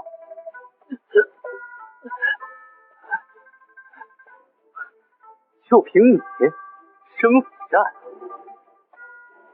就凭我生死战，你接还是不接？兄弟，没必要玩这么大吧？我看你也是来紫阳殿开灵虚之人，何必呢？想当好人，那你早干什么去了？要么闭嘴，要么你替他接。哼，紫阳殿的弟子都这么没种吗？我接了。清霄殿演武场，一个时辰后我等你。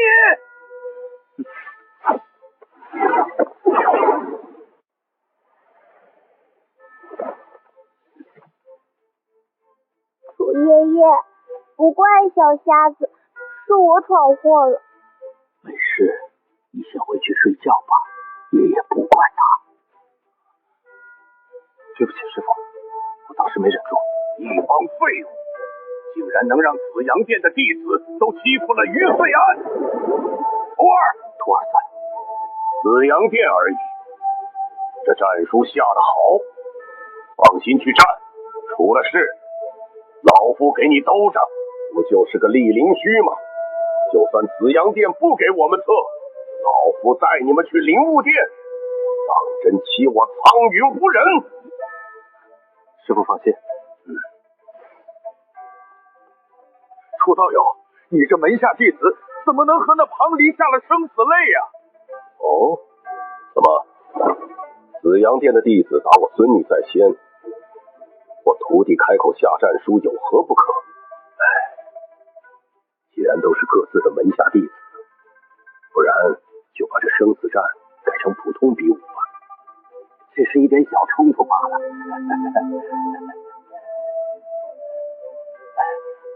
又不是什么大仇大怨的。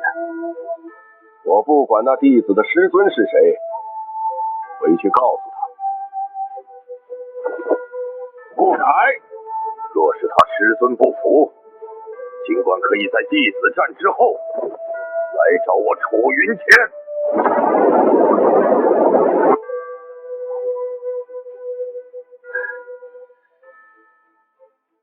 行吧，那我就回去复命了。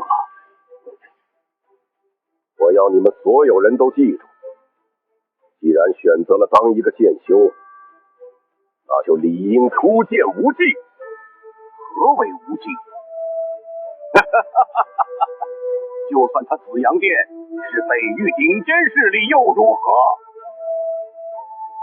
楚金晨今日敢下生死擂台的挑战，就证明他有出剑的勇气，而不是面对强大势力的弟子，面对不公就唯唯诺诺。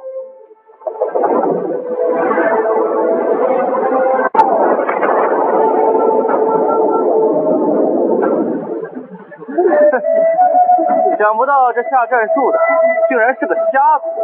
瞎子咋了？现在阿猫阿狗都能修道了，起码人家还筑基了不是？要我看，要不了半炷香，就得被庞离打得跪在地上求饶。我看未必，斩下生死雷的战术肯定是有些实力的。开盘，开盘，有没有压这瞎子的？庞离和这家伙一赔10。你有多少家底？3000下皮的事，先打听一番，别让他跑了。你就放心吧。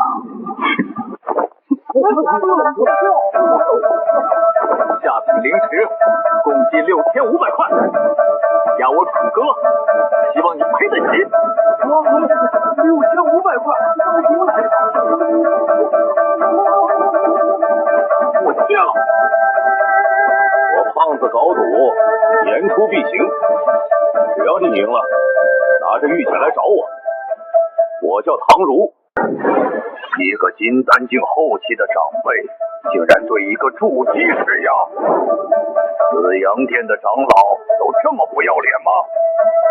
老夫说错了，想打架，老子让你们3个一起上都一样是生死类，敢接？我们现在就去。在这欺负小辈算什么？口出狂言，楚云天，别太过分。狂不狂？你可以和我试试，别和老夫耍嘴皮子。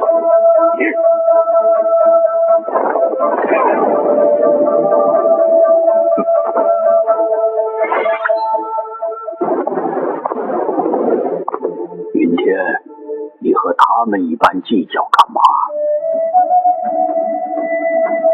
苗老，既然战书已下，那就生死各安天命。人嘛，无论是谁，总得为自己的行为负责，就由老夫来主持吧。生死之战没有任何规则和限制，开始吧。下子，受死吧！看来这庞离的灵根，即便是天灵根，天赋也不算太高。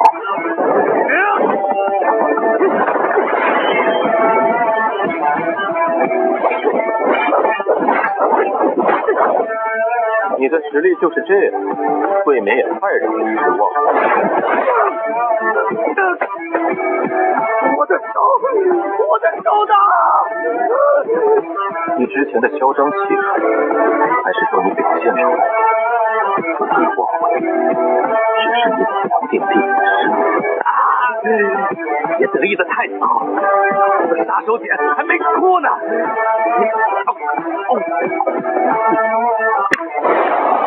苗老，这暴灵丹有点过了吧？都说了，生死之战无论手段如何，暴灵丹吗？这气息已经快接近筑基中期了。我要你死！灵咒293，研爆！灵咒，庞离竟将研爆修行到如此境地，还以为你留了什么后手。既然如此，一变。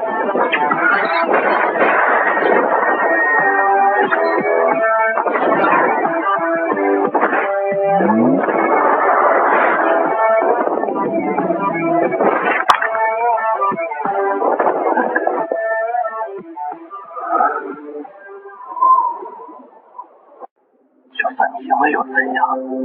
我乃清霄殿主的弟子，只要我不死，我一定会找机会杀了那个死丫头。是个极好的苗子。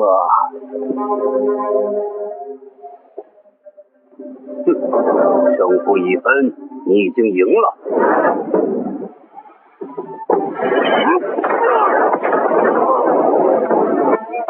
小畜生，你敢！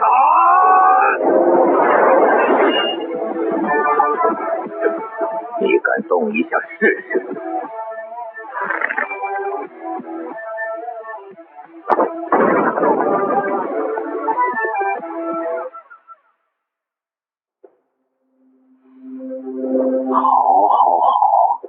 好一个苍云宗的弟子，今天梁子算是结下了，希望他以后不会落在我手里。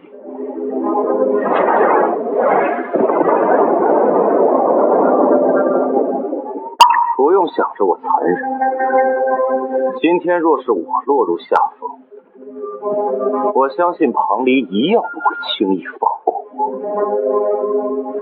你们若是不服，都可以上台来，我就站在这里等你们一炷香。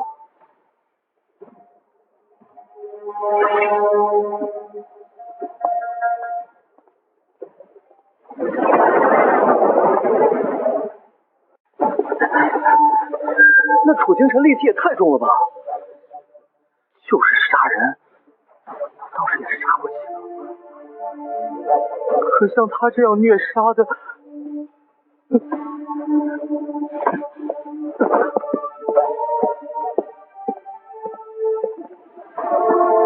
戾气重，他对你们戾气重了。你们说这些话真让我觉得恶心。今天就算不是小包子出事儿，换作是你们，任何一个人，我相信楚京城依然会选择下战书。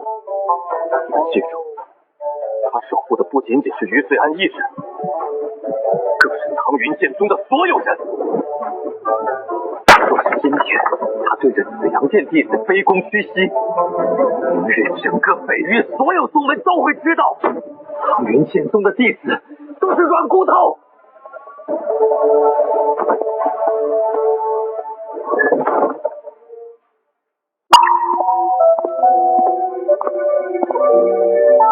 你们说出这些话，若是被师弟听到，必然很伤心。正如叶枫所说的那样，楚京城今日所作所为，固然是有些残忍了。可从今日起，紫阳殿弟子在看到任何一位苍云剑宗的弟子，绝不敢肆意欺辱。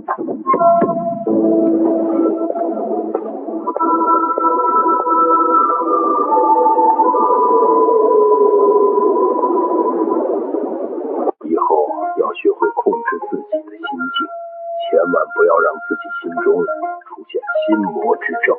杀他可以，但是今天的手段，为师只担心你的心境会有问题。他威胁我，日后要找机会杀了于岁安。难怪当时在台上看了我一眼之后，转头就痛下杀手了。原来是因为如此。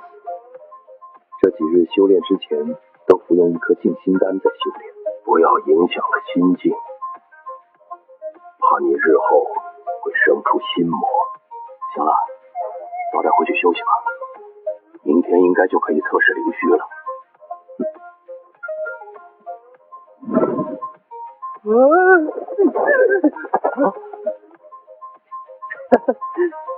你欺我3，毕竟我都没出力。谢谢。谢什么？睡觉睡觉。玲玲，你觉得我做错了吗？为何要怀疑自己？你在出拳之时，不是已经下定了决心吗？至于手段，你这些在我眼里都只是小儿科罢了。经过了这段时间的观察，我反倒是觉得你这种性格，才能真正在这残酷的修真界中生存下来。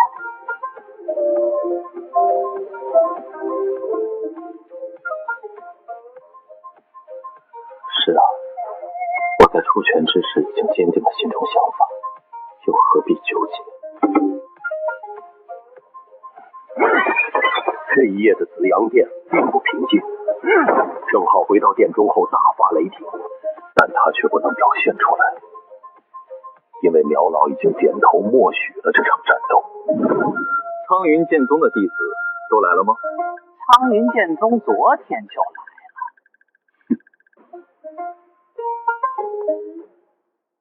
那他们来的里面有没有一个瞎子？上次云梦仙宫这才过去多久？那家伙不可能现在就入籍了。你们和那人有过节？哼，岂止是有过节，他杀杀了我们西贤门武林炼气弟子，这笔账迟早要找他算。他来了，不过我劝你不要想着报复之类的，就凭你们几个，真不够他一个人杀的。说完，紫阳殿的弟子便指了指已经安排好的住处，转身边走。很快，他们就从紫阳殿的口中得知了白天所发生的事儿，这让原本还想找茬的季松顿时没了脾气，准备去测灵殿了。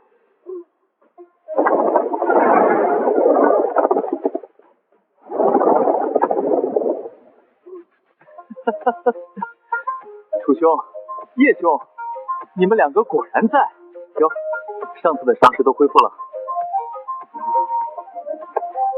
早就恢复了，我可是听说了昨天的事情了。楚兄，你还是强啊！这，从云梦仙宫出来后，他们几家有没有找你们麻烦？我镇月宗没找他们麻烦就不错，希望我们灵虚之中都有气候。哈哈。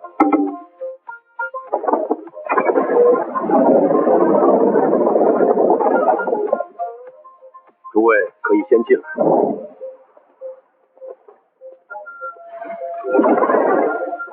入祭坛之前，需要先经过敌尘池水，需在里面站定3息的时间，再站在祭坛中央。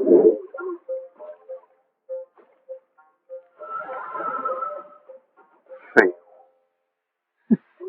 杀了个紫阳殿的弟子罢了，狂什么狂？有本事这次灵虚测试，你也狂一个！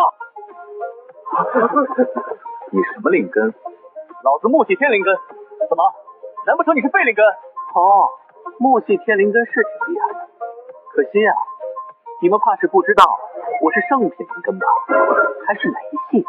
你们万剑剑派倒是消息闭塞，是不是和人说话都要隔着山头靠喊啊？没错，实力不行，脑子也不大中用。叶枫，以后碰到万仙剑派和紫霄剑高的人，都离他们远点。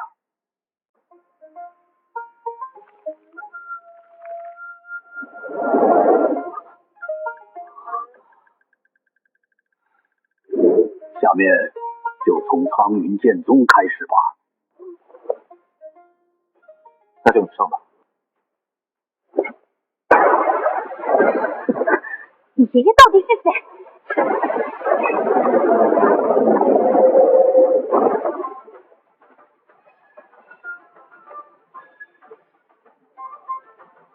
这是什么？难道要我自己选？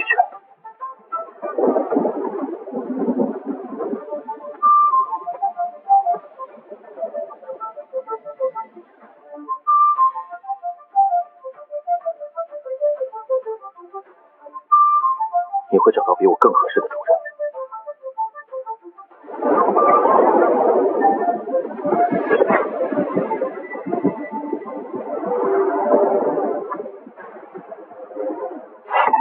不知道为何，这臭小子灵虚竟如此难打开，并且祭坛之上镶嵌的灵石竟被快速消耗着。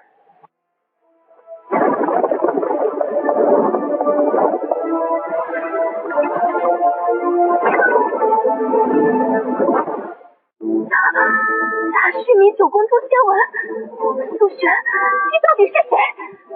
以血纹分割刻画而成，是为了隐藏他的空灵道体吗？金果仙，老头，你这是想让我彻底和他的命运因果绑在一起？既然如此，我便选择他又如何？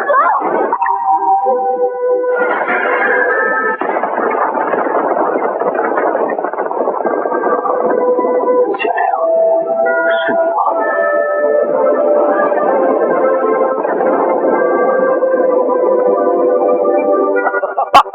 好好好，9品剑气魂，果然是天资过人，福运傍身。不愧是楚师弟，9品还是剑气魂，这次我们铁定可以分到一个试炼秘境了。真不知道你这家伙为什么不去中域的那些圣地当圣子。九品的剑气环，这等人物只要不死，100年之后必定名震苍云域。他修到多久了？太慢了，都5个月了才筑基。我也是。参见大长老，此次灵气暴动是何缘由？你就是楚京晨，竟然有如此天赋，要不要考虑做老夫的关门弟子？我还和你同是雷系灵根。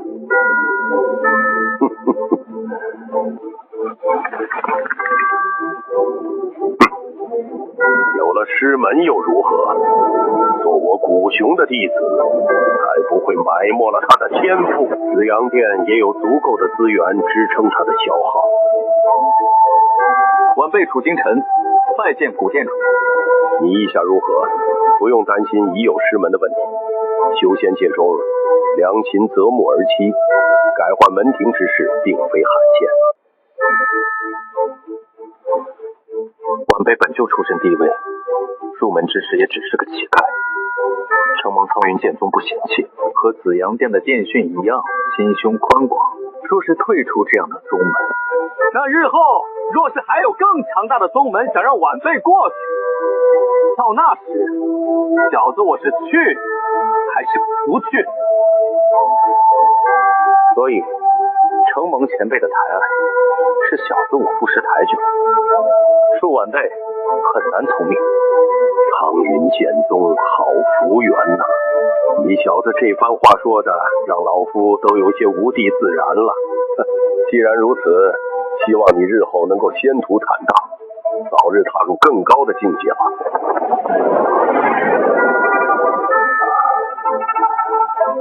师父，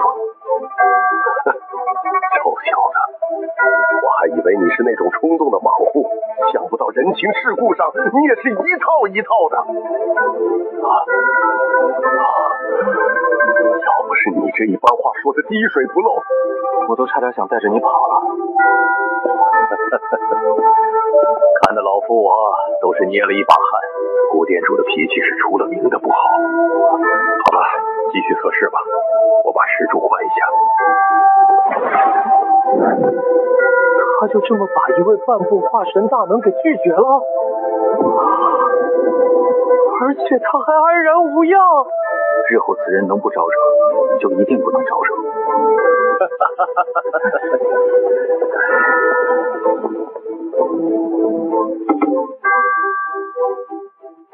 这突破中期，怕是要1段时间了。即便我吸收灵气的速度堪称恐怖，但是我的丹田锁住的道态太大了。剑灵，在吗？怎么了？剑灵，这把剑是你吗？是我。没想到你竟然真的可以承载我的投影。那你为什么剑锋之处是断裂的？我曾经斩过一物，自此之后我就成了你看见的样子了。那应该是一个很厉害的对手吧？为什么这么说？那个，我想知道你能带给我什么能力啊？这要等你打到了魂器之后才能领悟的。简而言之就是，我可以根据魂器的不同，赋予其特殊的能力。赋予特殊能力？不过你也不用急，先不说你能不能找到一位很厉害的魂器师，就算你找到了，所打造的魂器也未必能够承载无的力量。今天怎么分给我这么多？我觉得你和之前不一样了，好像更加信任我了。从昨天开始，你我的命运便紧紧连接在了一起，荣辱与共。倒是我心中也有个疑问，你知不知道自己身上所画的血色纹路是什么？都是我爷爷弄的。我从6岁跟着爷爷开始，每年他给我绘制一部分，绘制的时候无比痛苦，再来一次，打死我都不会选择再画。我很好奇你爷爷的真实身份。这大须弥9公诸仙纹，就算是我，都以为这血纹的绘制方法早就失传了。东西有什么用？遮掩你先天的空灵道体，避免太早被上界的仙人发现，免生祸端。不得不说，你爷爷很厉害。好了，我要去休息了。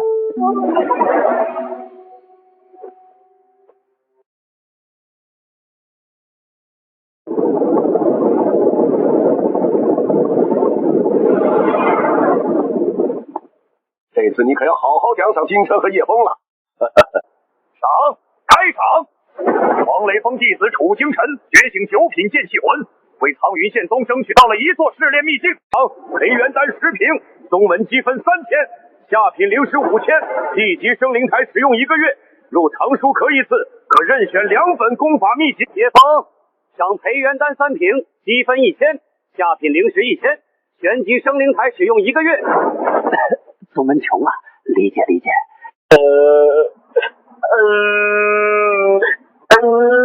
宗主啊，你的偏爱明目张胆，穷可以一起穷。你们新晋弟子刚好入门半年，特此宗门允许你们回家探亲半个月，明天收拾收拾就可以下山回家看看了。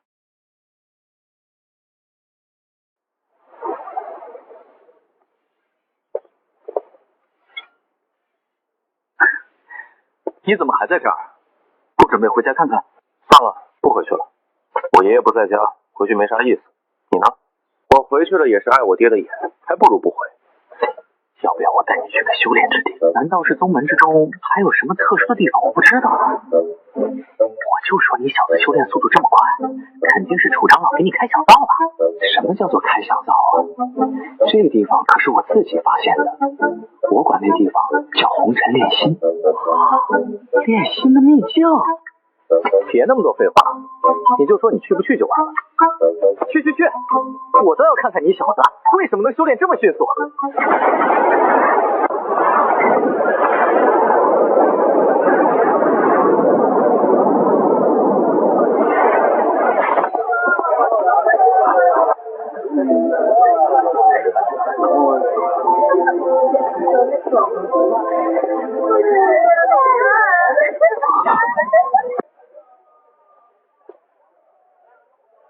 这就是你说的红尘炼心？问那么多干嘛？跟我走就行了。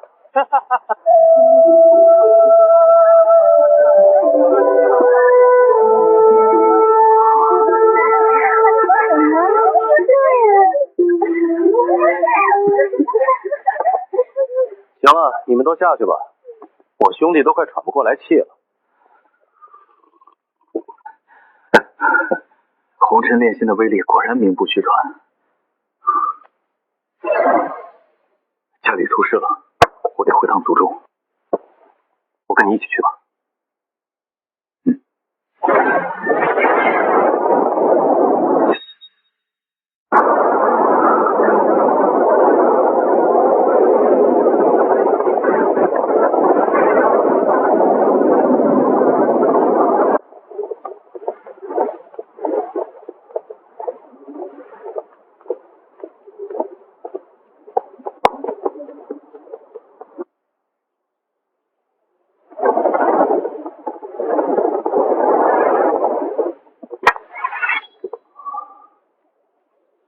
没想到你小子家境如此殷实，我在族中排行老3，上面还有2个哥哥，这不是挺好的吗？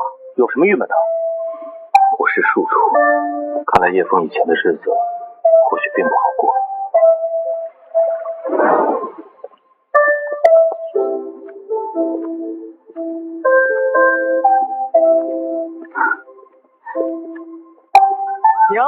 娘，我回来了。风儿，这位是？他叫楚清晨，是我在宗门里的朋友，十分仗义，对我也很好。这是我母亲苏西。苏姨好。好，我们家风儿脾气不好，没少麻烦你吧？走，快进屋里面坐。我在这个家里没有朋友，为什么？别人也看不上我，我也懒得去热脸贴别人的冷屁股。一会儿让你看看我妹妹，叶青儿，那才算得上是倾城之姿。先警告你小子啊，要想当我妹夫，你得先过我这一关。谁家好人一上来就介绍自家妹妹的呀？我去帮帮忙，一会儿给你尝尝我娘的手艺，一绝。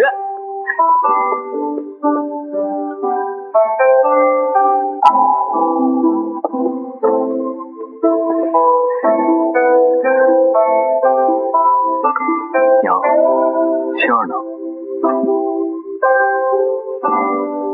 风儿现在已入仙门，成就筑基，可以替母亲分忧了。跟我说实话吧。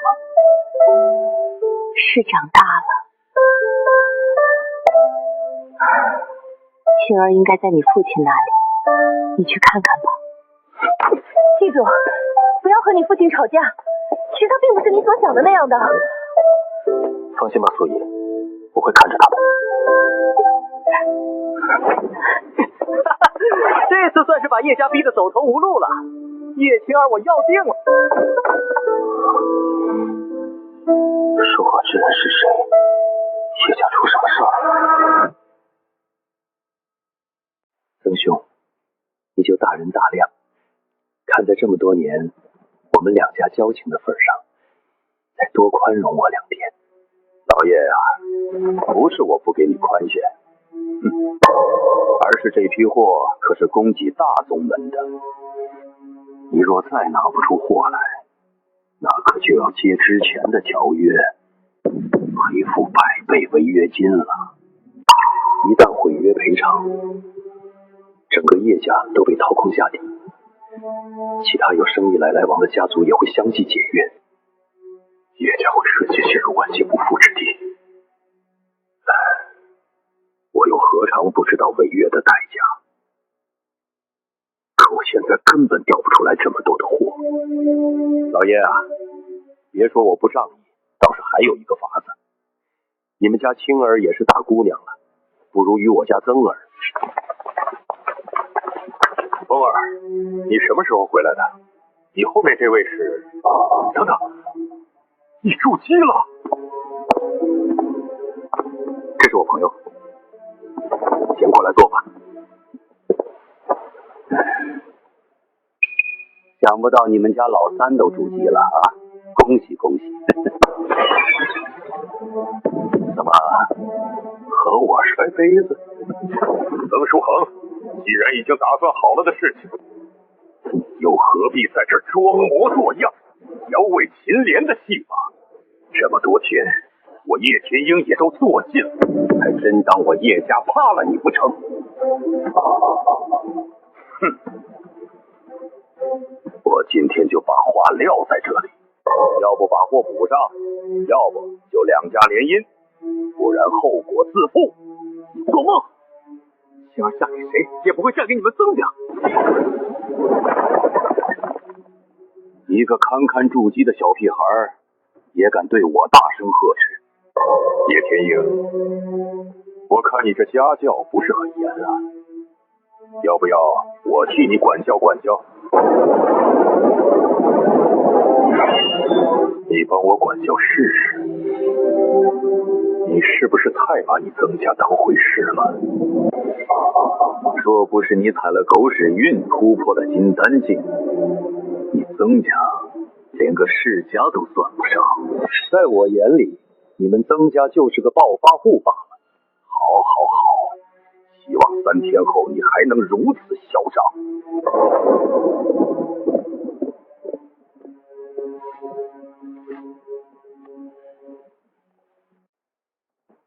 既然你已经筑基了，家里的事情理应你也应该知道了。3个月前，曾家上门想要和我们家合作，做一笔灵草上的大买卖。与我们家合作的几家商铺也表示能在规定时间内凑齐货物，可眼看时间就快到了，那几家商铺却不知何原因迟迟交不出货来。这或许是他们做的一个局。那些供货商应该是被曾家给收买了，而且曾家的目的也并非是你叶家的产业，而是叶子青儿。什么？难怪那老贼一直要让我把青儿带着。原来之前传闻他儿子曾与层元身体出了问题，果然是真的。他们肯定是看上了青儿的阴水之体。哼，算盘都打到我们叶家头上了。那现在怎么办？此事怕是不好解决，何况还是契约之事。不就是100万灵石吗？我叶家赔得起，大不了从头再来。想让我交出青儿，绝不可能。爹，既然你这么看重青儿，为何之前这么多年对我们和娘一直不管不顾？不管不顾，我若是不管，这山庄里面哪里还有你们的容身之地？我若是不管，你和青儿又怎么可能衣食无忧，钱财不断？你觉得我从来对你管教十分严厉，甚至不近人情，对你大哥二哥宠爱有加，那是因为我知道你终究会踏上仙途，追寻长生路，所以我从不让你碰家里的生意，因为我对他们二人没有太多的期望，能打理好家中一切便好。既然你已入仙途，成就筑基，明日你们便搬到前院吧。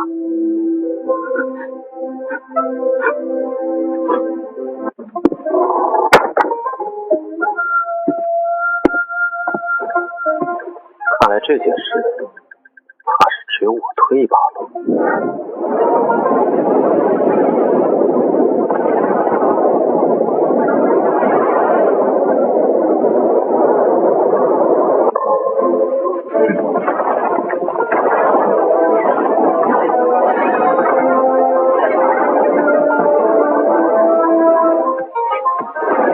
叶天鹰，契约日期已到，是我们两家喜结连理呢，还是你叶家一贫如洗？你曾家的好计谋啊！我告诉你，杏儿绝不可能被你带走，要么拿上灵石地契赶紧滚蛋，要么我就让你有来无回。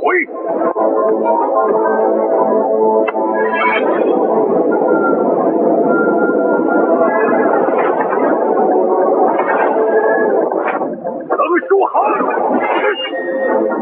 你敢动我女儿，老子散尽家财，也要找一位元婴大能灭了你全家！凤儿，护住青儿！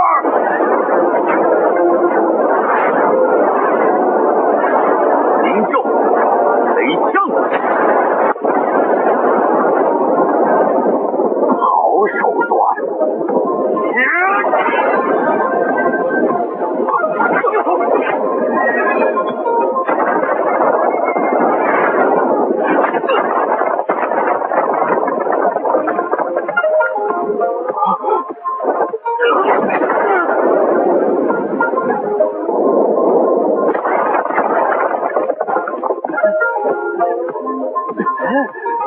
师傅，你再不来，我就要被人给打死了！楚兄，这次我们怕是凶多吉少，要交代在这里了。谁这么大胆，敢在我面前放肆？到底是谁这么大胆，敢欺负我徒儿？擅自决定给你小子找了个靠山，别怪我啊！你是想让宗主收我为徒，是不是有点？现在这个情况，宗家摆明了就是要你妹妹嫁过去，对方扯出来的宗门是哪个都不知道，只能让屠长老收你为徒，以示家人，方能破局。再说了，你小子天赋不弱，又是王品灵根，还觉醒了7品剑窟，屠长老收你为徒，你俩谁都不亏。没事吧？师傅，我没事，都是屠长老，愿意吗？你这话问的，那你猜猜看，他为什么破关而出，穿梭空间赶来？叶家家主叶天鹰见过诸位前辈，出了什么事儿？家主，我们遭到了突击，我们根本没有还手之力啊！叶家竟然会有元婴境大能给撑腰，没想到竟然是苍云剑宗的药材供应啊！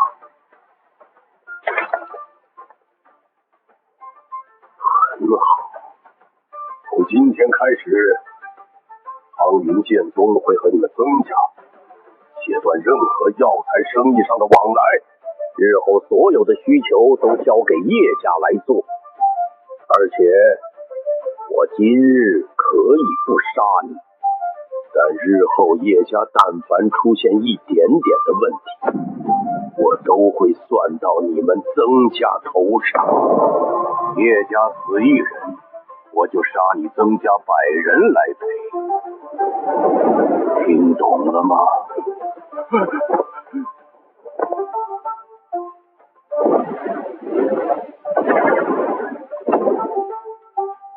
赶紧滚吧！叶长老不杀之恩。诸位前辈，还请到山庄坐坐。当然要做，毕竟我可是来收徒的。还希望叶家主能够点头同意啊！风儿能拜您为师，也是他的荣幸。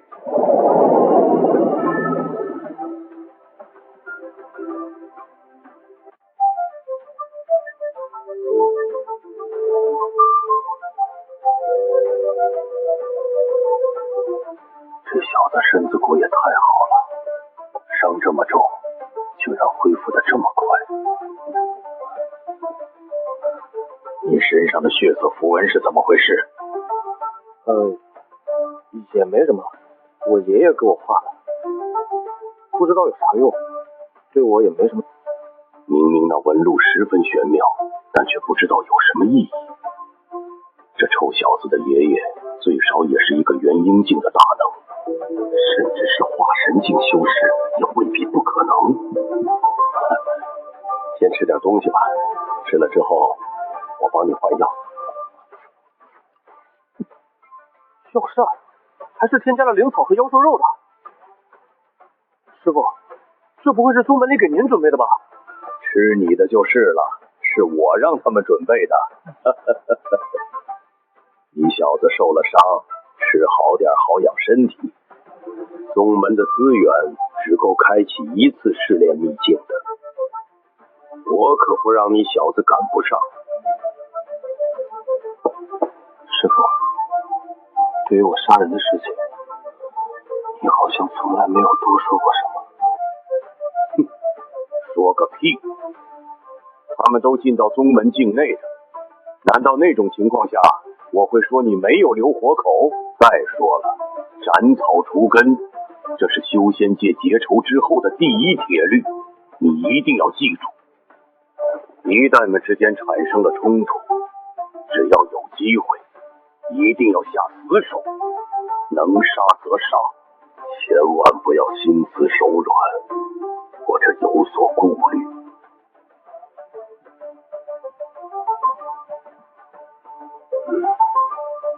虽然你师父我说什么说，但是我不希望你成为一个滥杀嗜血之人。如果将来你变成那样的人，我一定会亲手清理门户。徒儿，你要记住，这里有一杆秤，什么人该杀，什么人不该杀，他最清楚。或许我现在心里的这杆秤也仅仅是出去出行，但我相信师父会告诉我，什么才是这杆秤上的刻度。星辰，要不是你，我真不知道该怎么办才好。今儿我做主，我把我妹妹许配给你，从今以后你就是我妹夫。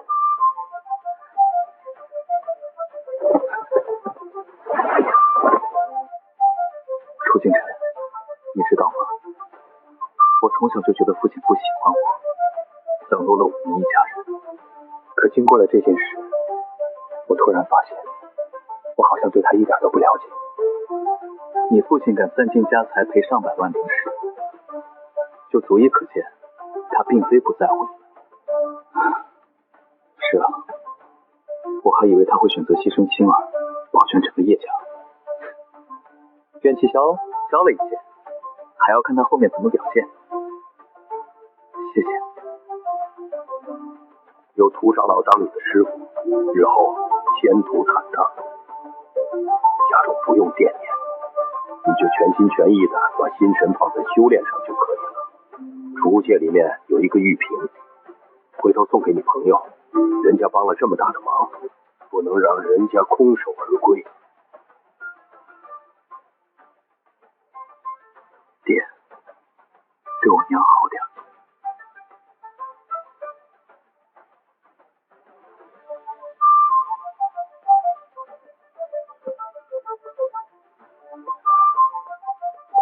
小瞎子，你怎么才回来？我在这都快无聊死了。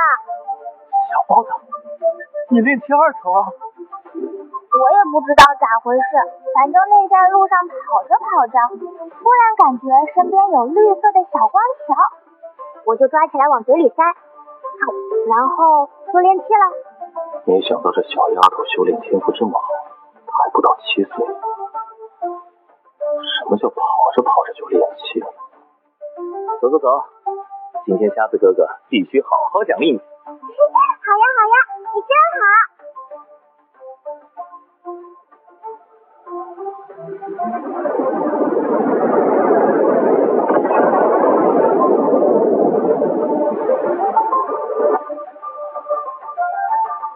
出气，若不是因为这千年白玉髓，我起码还有半个月的时